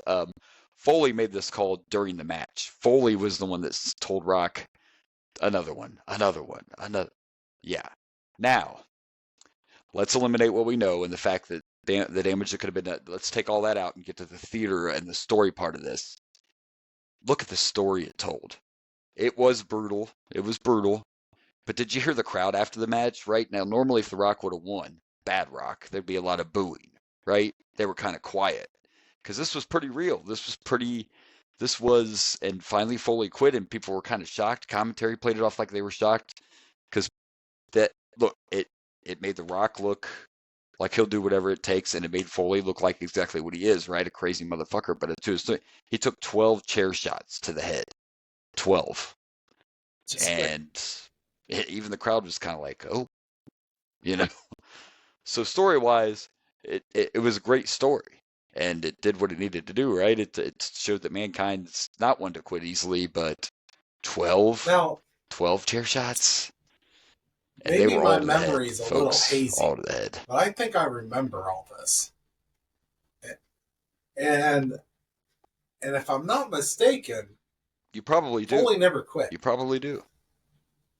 That was a recording that the corporation put on there. If I remember the story correct. Oh, you're talking storyline-wise? I mean, even while watching, that's possible. It sounded like a recording and not him actually saying. I don't remember that for sure. That's it.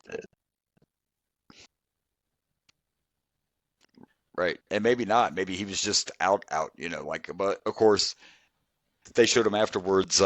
They're trying to get Foley's mask off, and then they tried to put him on the stretcher, and he's refusing the stretcher. And you're right. And I think that is. I'm pretty sure that kind of sounds familiar now that you mentioned it. That's part of the corporate, storyline. Well, it was definitely Mick, but I don't think it didn't sound like Mick. If I remember the story right, it didn't sound like Mick speaking into the. He was mocking. I think in a earlier promo, he was mocking someone where he said, "I quit, I quit, I quit," and they took that recording of something he said in an earlier promo and put it there to make it sound like he was actually quitting. So I'm almost positive that was and what the story that does sound familiar now that you say it. Yeah, but it's definitely believable in that moment that he actually said it. But I think you're right. I seem to remember that story. It was just it's all about selling. Rock's a great seller, so they're telling a story. Every time after he did a couple chair shots and Foley said he didn't give up, Rock would wait every single time and make sure that Foley was like they were intentional headshots. No, it was you know what I'm talking about. Head, the people that weren't watching, I'm trying to back wherever. No, waiting for those headshots. Yeah. And of course, Foley would be crazy enough to say, "Oh, not you know what? Couple more, not yet. Come on now. Let's milk this. Let's milk this cow. Let's a couple more of those." Like, wow, it's just wow, crazy, right? Entertaining. But I'm telling you, if you've never seen this match or you haven't seen it in a while, go back and watch it. Because I went from like even when he fell into the electrical boxes and all that, those are like those holy shit moments. But you're watching Mankind and you're like, whatever. But there's just something about that visual of this man being handcuffed and helpless, and he's already bleeding, and those chair shots are just, you can see the chair denting. And I watch that stuff more closely than I did when I was young, and I think that makes sense to you, right? We do a podcast now, we got different eyes, so I kind of see where they land. When I was younger, it was just like, oh, chair shot, and most of those, 99% of those, were directly right here and right on that flat part. I mean, just ooh. One shot, though, the one he did from behind, he hit him one time from behind when they were outside the ring, and the top of the chair, like the ripped, where your back sets, hit Foley right in the back of his head, like just brutal. I really believe, we'd have to interview Mick Foley. That'd be wonderful if that ever happened. But I believe that when Foley was in these matches, the pain just kind of, I don't think he felt it all. I really don't. I don't think he felt this shit until after the fact. You're on that adrenaline high and you just, but wow, what a match. What a match. And that ending was just so believable and made The Rock look like a very tough badass, and it was a great way to end that match. You said cringe, so I thought Bravo this was going to be our worst match of the night. It was just a little cringy. I don't know about the chair shots. I don't know about you, but for me, I'm giving this. No, I didn't mean it. 1 chair shot, 2 chair shot, 3 chair shot, 4 chair shot, 5 chair shots. That match was amazing, dude. 5 chair shots. Yeah. Oh yeah, when I told you cringy, I'm kind of glad to figure off. I didn't mean the match itself. I just meant that the chair shots. That's just kind of cringy because no one. No. It's a great match. Great match. It's just that the ending right there. Just knowing what we know now, and when I was young, I'm probably like, "Fuck, that's awesome," whatever. But yeah, and no, I agree. I'm gonna give this. I'm gonna give this the other 5 chair shots. We're still missing a couple, but there's 2 more somewhere. But yeah, no doubt it was a 5 for all the reasons I just said. If you're going to have this kind of stuff in a match, as long as it's story driven and it makes sense, and it's not just for, I talked about earlier with the AEW thing and the glass spot and how dangerous it was. The other problem with that glass spot and all that is they didn't need that. Like, it wasn't really part of the story. You know what I mean? You do crazy stuff like this. Even these excessive chair shots, they still made sense. They still told part of the story. And by the way, The Rock lost the title by Stone Cold coming out and giving The Rock a chair shot on Monday Night Raw. So there was significance there from the chair too, even though Mankind's not the one that, delivered it. But on Raw, that's how the match ended. It was a chair shot from Austin. So yeah, great match. Great storytelling, great selling by both guys. Foley, you're a maniac, and we thank you for all the years of being a maniac to entertain us. But good gosh. Mr. You're taking shots. Maniac. You remember we brought it up a couple weeks ago that of course this man's thinking about a death match for his last match. So that's Foley. Crazy Foley. All right, well, we had this a 5-star match main event, not the main event because the main event's next, and it's going to be interesting. We did get the video package already about this whole feud between Vince and Stone Cold. We know about the bounty on Austin's head. We know Mr. McMahon's in the Rumble. So, yeah, it's going to be interesting. I do remember who wins this Rumble. I don't remember who all shows up. Hopefully, we have a couple of surprises. But I don't know. We heard everybody's on double duty. They're putting everybody in the Rumble that we already saw tonight. So, we'll see. Actually, we did see a spoiler on one person that's going to be in the Rumble because we saw footage from Sunday Night Heat. So, we won't reveal that yet. But remember, you were like, oh, is that... And it was. So, yeah, we do. So, we might have a couple of people we haven't seen yet. But let's do it. Let's rumble. Let's do it.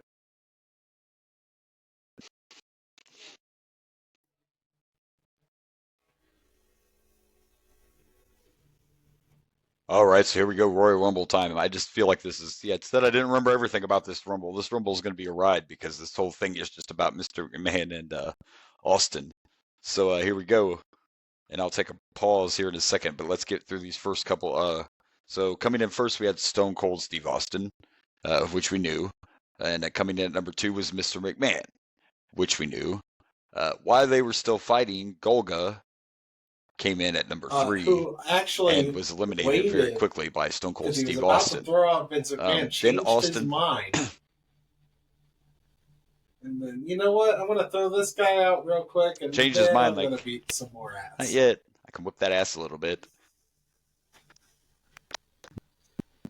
Yep. So then we start fighting into the crowd and all over the arena.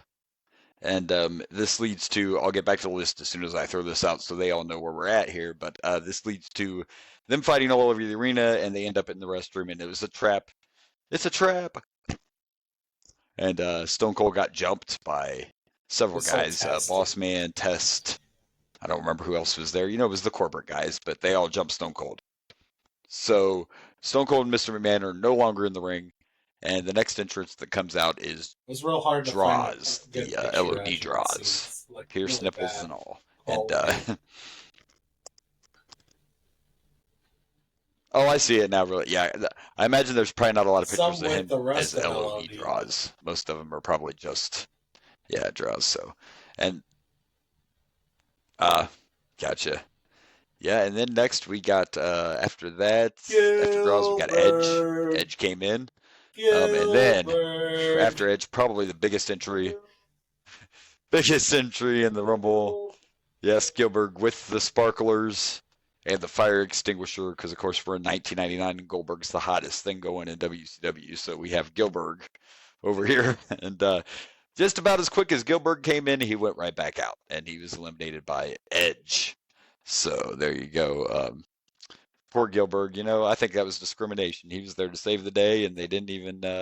By the way, he had 6 seconds. Oh, I think we do that later. I don't know, but I was going to throw that in there. 6 seconds for Gilbert. After Gilbert, we got Steve Blackman entering, and right after him, another UFC guy, Dan Severn. At number 9, we got Tiger Ali Singh. Which we've seen him once, right? At least we saw him on a pay-per-view. We got his at least once, maybe twice. But number 10 I forgot about number 10, and that one surprised me. And he's part of the Job Squad now. At number 10, we got the Blue Meanie. So there you go, the Blue Meanie, and only the 2 eliminations so far. So except for Stone Cold is in an ambulance. Oh yeah, I forgot they went all the way. They have Stone Cold on the stretcher. They were taking him out. They took him out in the stretcher, and he's in the back of an ambulance now. So, Stone Cold, are you okay? Are you okay? Are you okay, Stone Cold? Yeah, I don't remember exactly how this all plays out, but I got a feeling Stone Cold will be back. That's just a little feeling I have. It's possible. All right. Well, let's get back to the Rumble.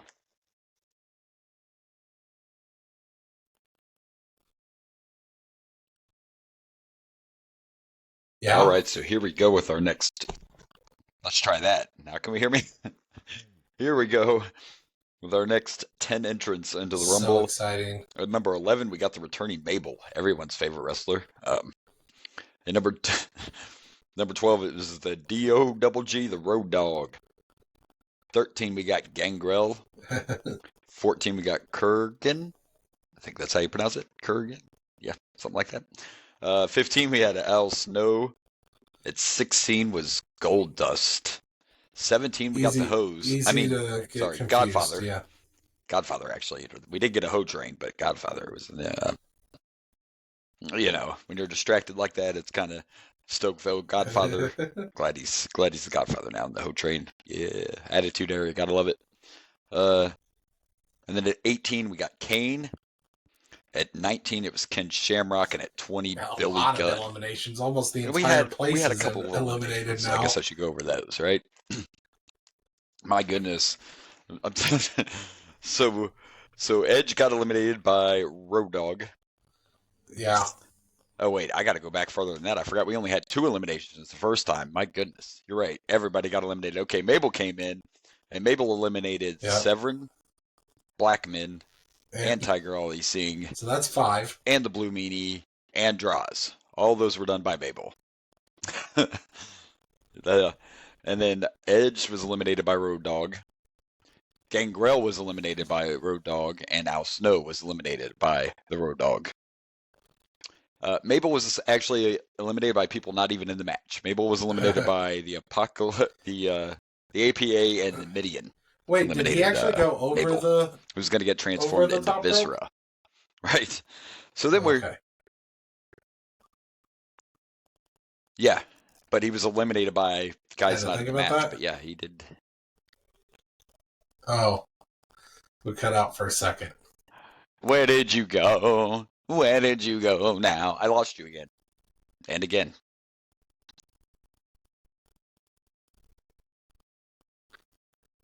Hello. I lost you. I don't know what's happening. Hello? Hello. There we go. That was weird. Oh, and I lost you again. Yeah, we'll do that. Back out. Maybe.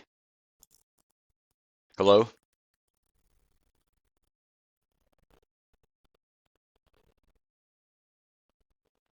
Sorry, kids. Small technical difficulty there for a second. I don't know. Wait, the damn aliens back? No, I'm not going this time. I got my pro. Take this guy. Take this guy. He hasn't got his yet. Okay, so then we're watching the Rumble and we see Kane come out, and I say, I feel like if Kane's coming every out, single person. Somebody's going to get eliminated. How about fucking everybody got eliminated? How about that?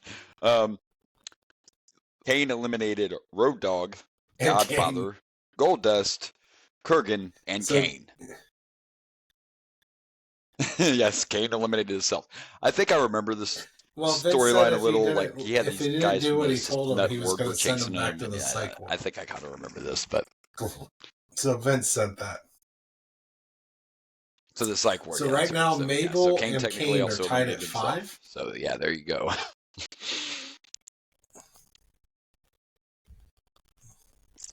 That looks like it, yeah. Oh, and I did forget to mention. No, I didn't, because we said everybody. Did we? No, not yet. Am I losing my mind? Did we say Mr. McMahon came back in? Yes. Did we mention that? Okay, that's what I forgot to mention. Mr. McMahon is back.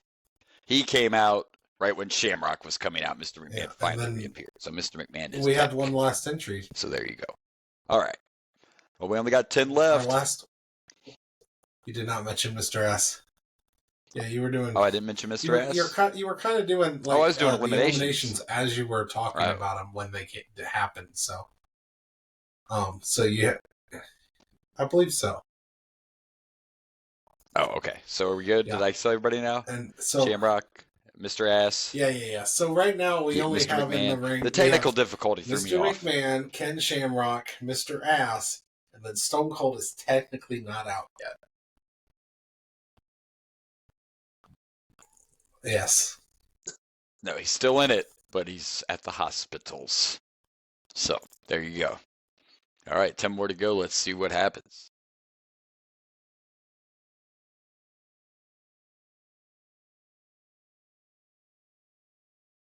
All right, here we go. Our final 10 entrants into the Rumble. And I can't remember what spot. Help me out here. When Austin came back in, I'm not sure, but Austin is back. I can't remember exactly. It was after Val Venus came out. He popped back in Venus or X-Pac with these guys here. So here we go. At 21, we got Tess. Yeah, one of the two. I think you're right, but yeah, that sounds about right. But at 21, we had Test, and yeah, because they were out there. Yeah. Anyway, we got Test at 21, Big Boss Man at 22, Triple H at 23. At 24, we got Val Venus. The 25 entry was X-Pac. 26, we got Sexual Chocolate Mark Henry. Yeah. 27, we got JEFFJRRETT, Jeff fucking Jarrett. 28 was D'Lo Brown, Boomer's favorite. 29 was Owen Hart. And number 30, first time ever that a woman entered the Man's Royal Rumble, China is number 30. China. And we got us a couple more eliminations. Stone Cold took out Shamrock, Billy, and Test. That's it? And then Boss Man took out X-Pac. Oh, okay. So I thought Test was... There you go. No, wait. That's it. Stone Cold, you just said Test. That's all the eliminations, because we still have... Yeah. We still have, what? We have Triple H, China... Vince is still in. Jarrett... I don't know. There's like 6 still in the ring, right? Owen's still in there. Yeah, we got a few. Vince McMahon's still in it, but been at the commentary table the whole time. I got some boomer facts about this Rumble that are pretty funny that we'll get to, after the fact. But here's everybody, and we'll be back at the foe. We'll be back at the Final Foe. Final Four. Who will return?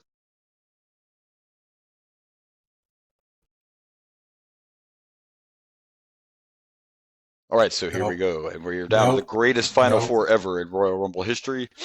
So my buddy over here said, he's like, man, this Final Four is like, can't touch this. So here we go. We're here down to Austin, D'Lo Brown, the Big Boss Man, and Vince McMahon, who, by the way, is still outside sitting at the commentary table. And here goes the eliminations. Mark Henry was eliminated by China. Then China was eliminated by Stone Cold. Val Venus was eliminated by Triple H, and then Triple H was eliminated by Stone Cold. And then Owen Hart was also eliminated by Stone Cold. So there you go. Austin is up to what? 1, 2, 3, 4, 5, 6, 7 eliminations now for Stone Cold. I'm pretty sure he's going to win because no one can beat it. There's no one left in the ring to beat that record. I meant the record. I meant the most eliminations. I didn't mean Vince is in the. He will have the Vince most eliminations. Is no been doubt in there at this since point. the second. I don't think he's eliminated a damn person. No. Yeah. Nope. All right. And he's hardly been in the ring, so whatever. All right. So, well, here we go. This is the final four. Let's see what happens.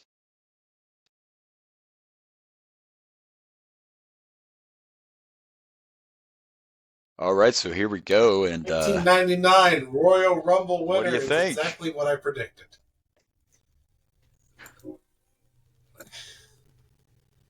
Got no chance. Mr. McMahon. No chance in hell. Yes. No chance in hell. And there it is in all his glory. That's his victory pose. I like it. I dig it. Yeah, I dig it. Yeah, Stone Cold eliminated fucking everybody. We already know this, right? And then he went after Vince, had some fun with that, beat his ass on the outside and stuff, got him in the ring, gave him a stunner. Vince sold it horribly like he always does. Vince can't sell stunners. It's fine. It's not for everybody. Then he did like his elbow drop. Instead of just throwing Vince off, he's doing all this stuff. And then the People's Champ came out, The Rock, and distracted Stone Cold just long enough for Vince to come from behind and throw him over the top, and Vince wins the Royal Rumble. Does he got to pay himself? Does he owe himself $100,000 or whatever it was now? Don't know how that works. And then him and his goons end up stealing Stone Cold spears and celebrating. We don't watch Raws. Maybe it'll play out on pay-per-views, but obviously the main event of the next WrestleMania is not Stone or Mr. McMahon and The Rock for the title. Obviously, that's not what happens. Can't remember exactly how we get there, but it's all part of this McMahon-Austin feud. And here's a few little, before we wrap all this up, I got a couple facts we'll throw out about this Royal Rumble. To this particular point in 1999, this Royal Rumble was the most ordered Royal Rumble ever, the most purchased Royal Rumble on pay-per-view ever up to this point. So everybody wanted to see it. And why? Because of Stone Cold and Mr. McMahon. That's why everybody wanted to see it. China was the first ever female to enter the Rumble. She was in this. Yeah, and that's Mark freaking Henry. And got one elimination, right? So that's good. Here's the sad one. One sexual shock. She eliminated her boy toy. How ironic is that? At least that's what his dream was. Here's a little sad number. 1/5 of the entrants in this Rumble are no longer with us. Yeah. And I had that list pulled up. I know Boss Man's one of them. Droz is another one. Earthquake, Golga, whatever you want to call him. He's another one that's no longer with us. But the numbers, because I know you're a number guy, you usually do these stats. The numbers when it comes to time in the match are crazy because you have to remember, yes, Vince and Stone Cold were in this the entire time, but they were not in the ring the entire time. They weren't actually in the Royal Rumble the entire time. So when you look up the stats, they don't count that Vince and Austin were in there for an hour because they weren't actually in the ring. So anyway, only 9 entrants made it past 10 minutes in this Rumble.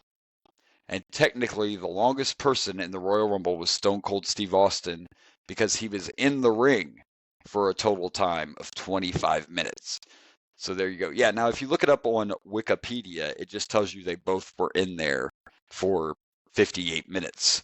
But if you look up like the official stats as the WWE looks at it, blah, blah, blah, like they're saying Stone Cold was in there 25 minutes because they're not counting the time he was in the ambulance and all that. So well, there you go. There's a few facts about this Rumble for you. Vince wins this at 2. Stone Cold had the most eliminations. You said 7, right?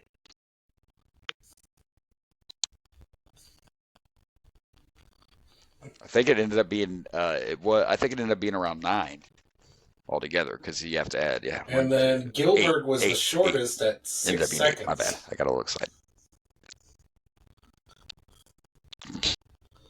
6 seconds. Poor Gilbert. Poor Gilbert. I feel like this is one of the first Rumbles where I knew everyone in there. Like the last Rumble, the shortest was someone named Tom Brady, and I don't remember that. Right, that's true. It was all people on the roster.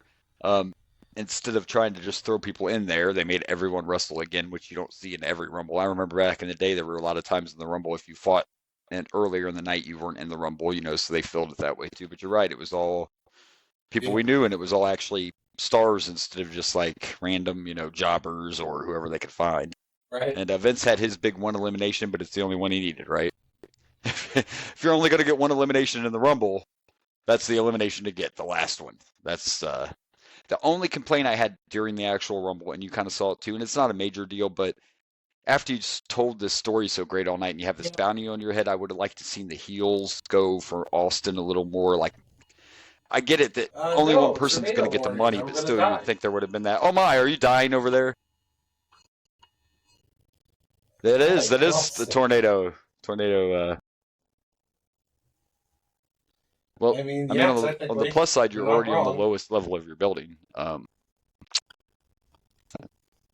Technically, I would have to. Technically, I'm on the second floor, so if it happens here, I'm supposed to move. But we were talking about that off air. I slept through the last tornado. Who cares? Calgon, take me away. Tornado, take me away. But so there you go, Mr. McMahon, Royal Rumble winner. Wow. There's more to come too. There's more to come. He does more than win a Rumble. So he wins a couple titles. I can't wait for Do-Rag Vince. I don't know if you remember Do-Rag Vince. That's when he won when he won the ECW title, he wore do-rag, and it was like this same outfit, but a black do-rag too. And then he tried to talk like he was hip. It's great stuff. I can't wait till we get to do-rag Vince. That's going to be good. We do. Well, there you go. I think we're good. I think we got to pick some matches, right? We do. Let's do it.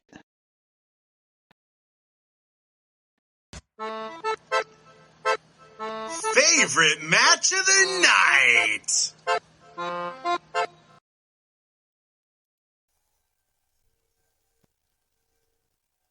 Okay. All right. So let's see. Favorite match of the night. Let me think. No, I don't got to think about it at all. It's The Rock and Mankind for the WWF Championship, hands down, without even 100%. having to think about it. Mankind versus match of the night. No.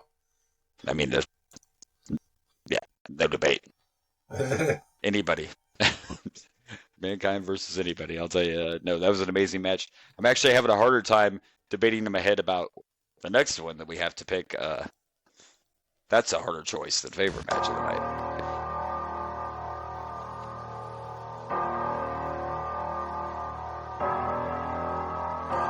Worst match of the night. So we didn't really have, we graded pretty much everything with the exception of 2 matches. We pretty much graded all the matches the same. Right around a 2.5. Nothing was really a stinker. So I just decided that I was going to use the logic of story. And so I'm just going to go with X-Pac versus Gangrel because there was really no backstory to it that we heard of. And that's literally the only reason. Sable and Luna had a story already going on in a feud. So did Billy Gunn and Shamrock and everyone else. Pretty much everybody on the card had some kind of backstory in their match. That's the only one that didn't have one. And that's literally the only reason. I like that match too, but we have to pick one. We have to pick a worst match. And I'm just going to go with that one because of lack of story. It was short. They kind of reused an old storyline in a way. I didn't hate it at all. It was decent, but yeah. The ending, the finish, yeah. All right. We both made it perfectly clear that there really wasn't any stinker matches, which that don't happen very often either. So it was hard. It was actually hard to pick a worst match of the night, which is a good thing. Yeah. We sure all right. do. So we picked the worst and the best, and I guess we got to rank them, huh?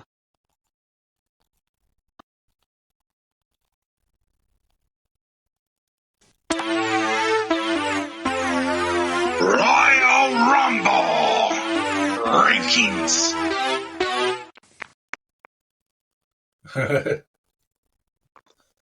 Which means I got to find them.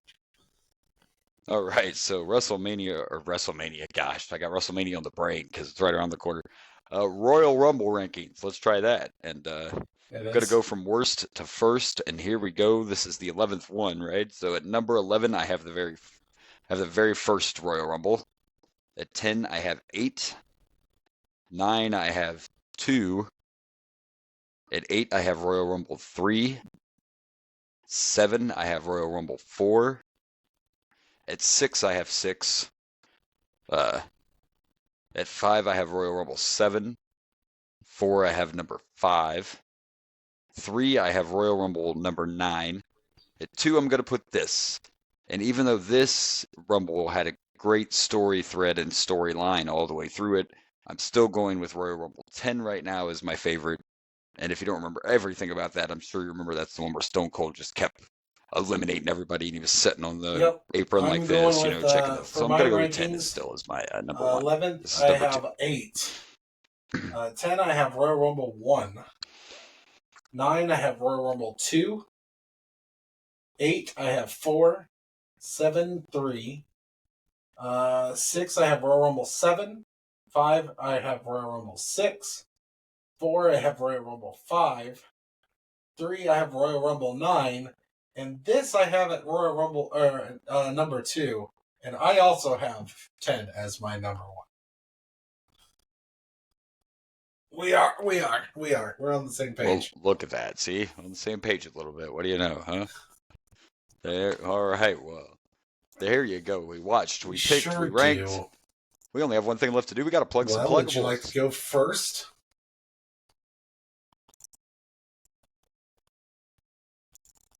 Okay. If you can follow the show on our Facebook page, of course, we have the Boomer and Blaze Show Facebook page. You can follow us at Boomer_Blaze on Insta and the X.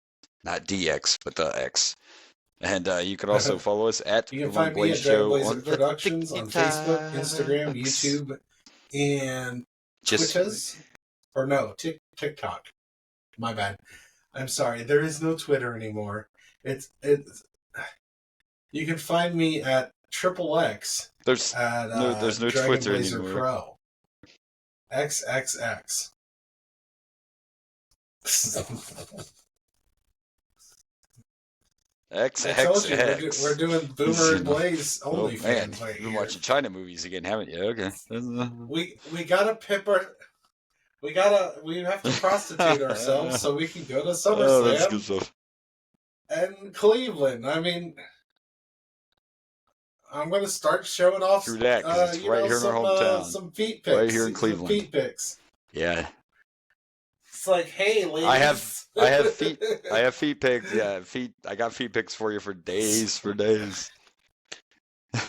there you go. So good to be back. Hopefully we are back on track and we won't have to take a long hiatus again, but I will not make any promises because life just happens.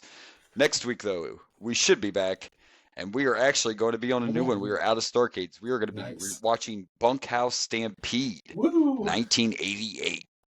Check that out. So there you go. But until then, great to be back. Great to talk to you all and rattle our shit off. My co-host, great to see you again. And until then, follow us, like us, listen to us. You got the YouTubes and all the social medias. Give us 5 stars. Also lovely. We love those reviews. Yeah. Click and subscribe. I know you can subscribe on the YouTube. Podcast, I know you can. Subscribe everywhere you can subscribe. Oh, throw it all. We want it all. I'm just throwing everything out there. We want it all. We want it all. All right. We want it now. All of it. We want it all. All right. Well, there you go. That's right. Really, all we want is the funds to go to SummerSlam, and we're just going to keep pushing that. Let's do it. Send us to SummerSlam. Really you want to hear us broadcast from SummerSlam. Boomer and Blaze only. That's right. Need 2 tickets to the gun show, ladies, huh? All right. Well, before this gets any fucking weirder, I am going to go ahead and say we will see you next week. And I'm Blaze. Until then, this has been the Boomer and Blaze Show. I am Boomer. And good night from Dragon Blazer Studios.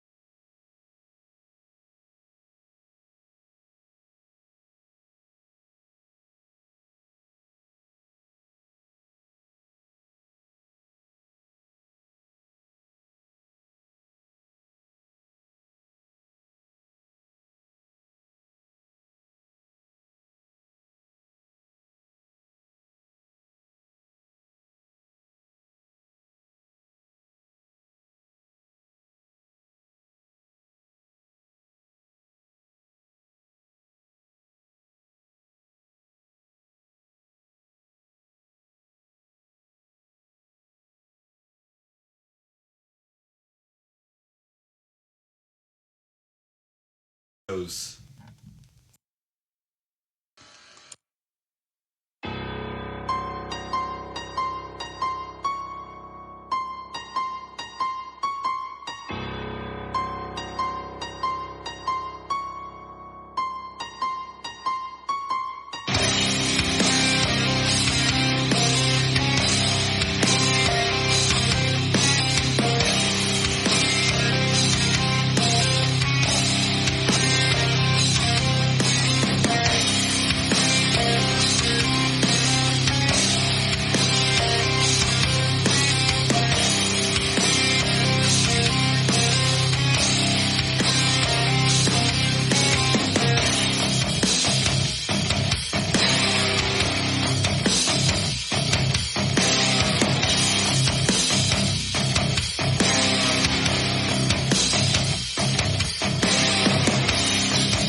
Hey everyone, this is Blaze from the Ragin' Blaze and the Boomer and Blaze show. Thank you for watching. Please like and subscribe for more wrestling content.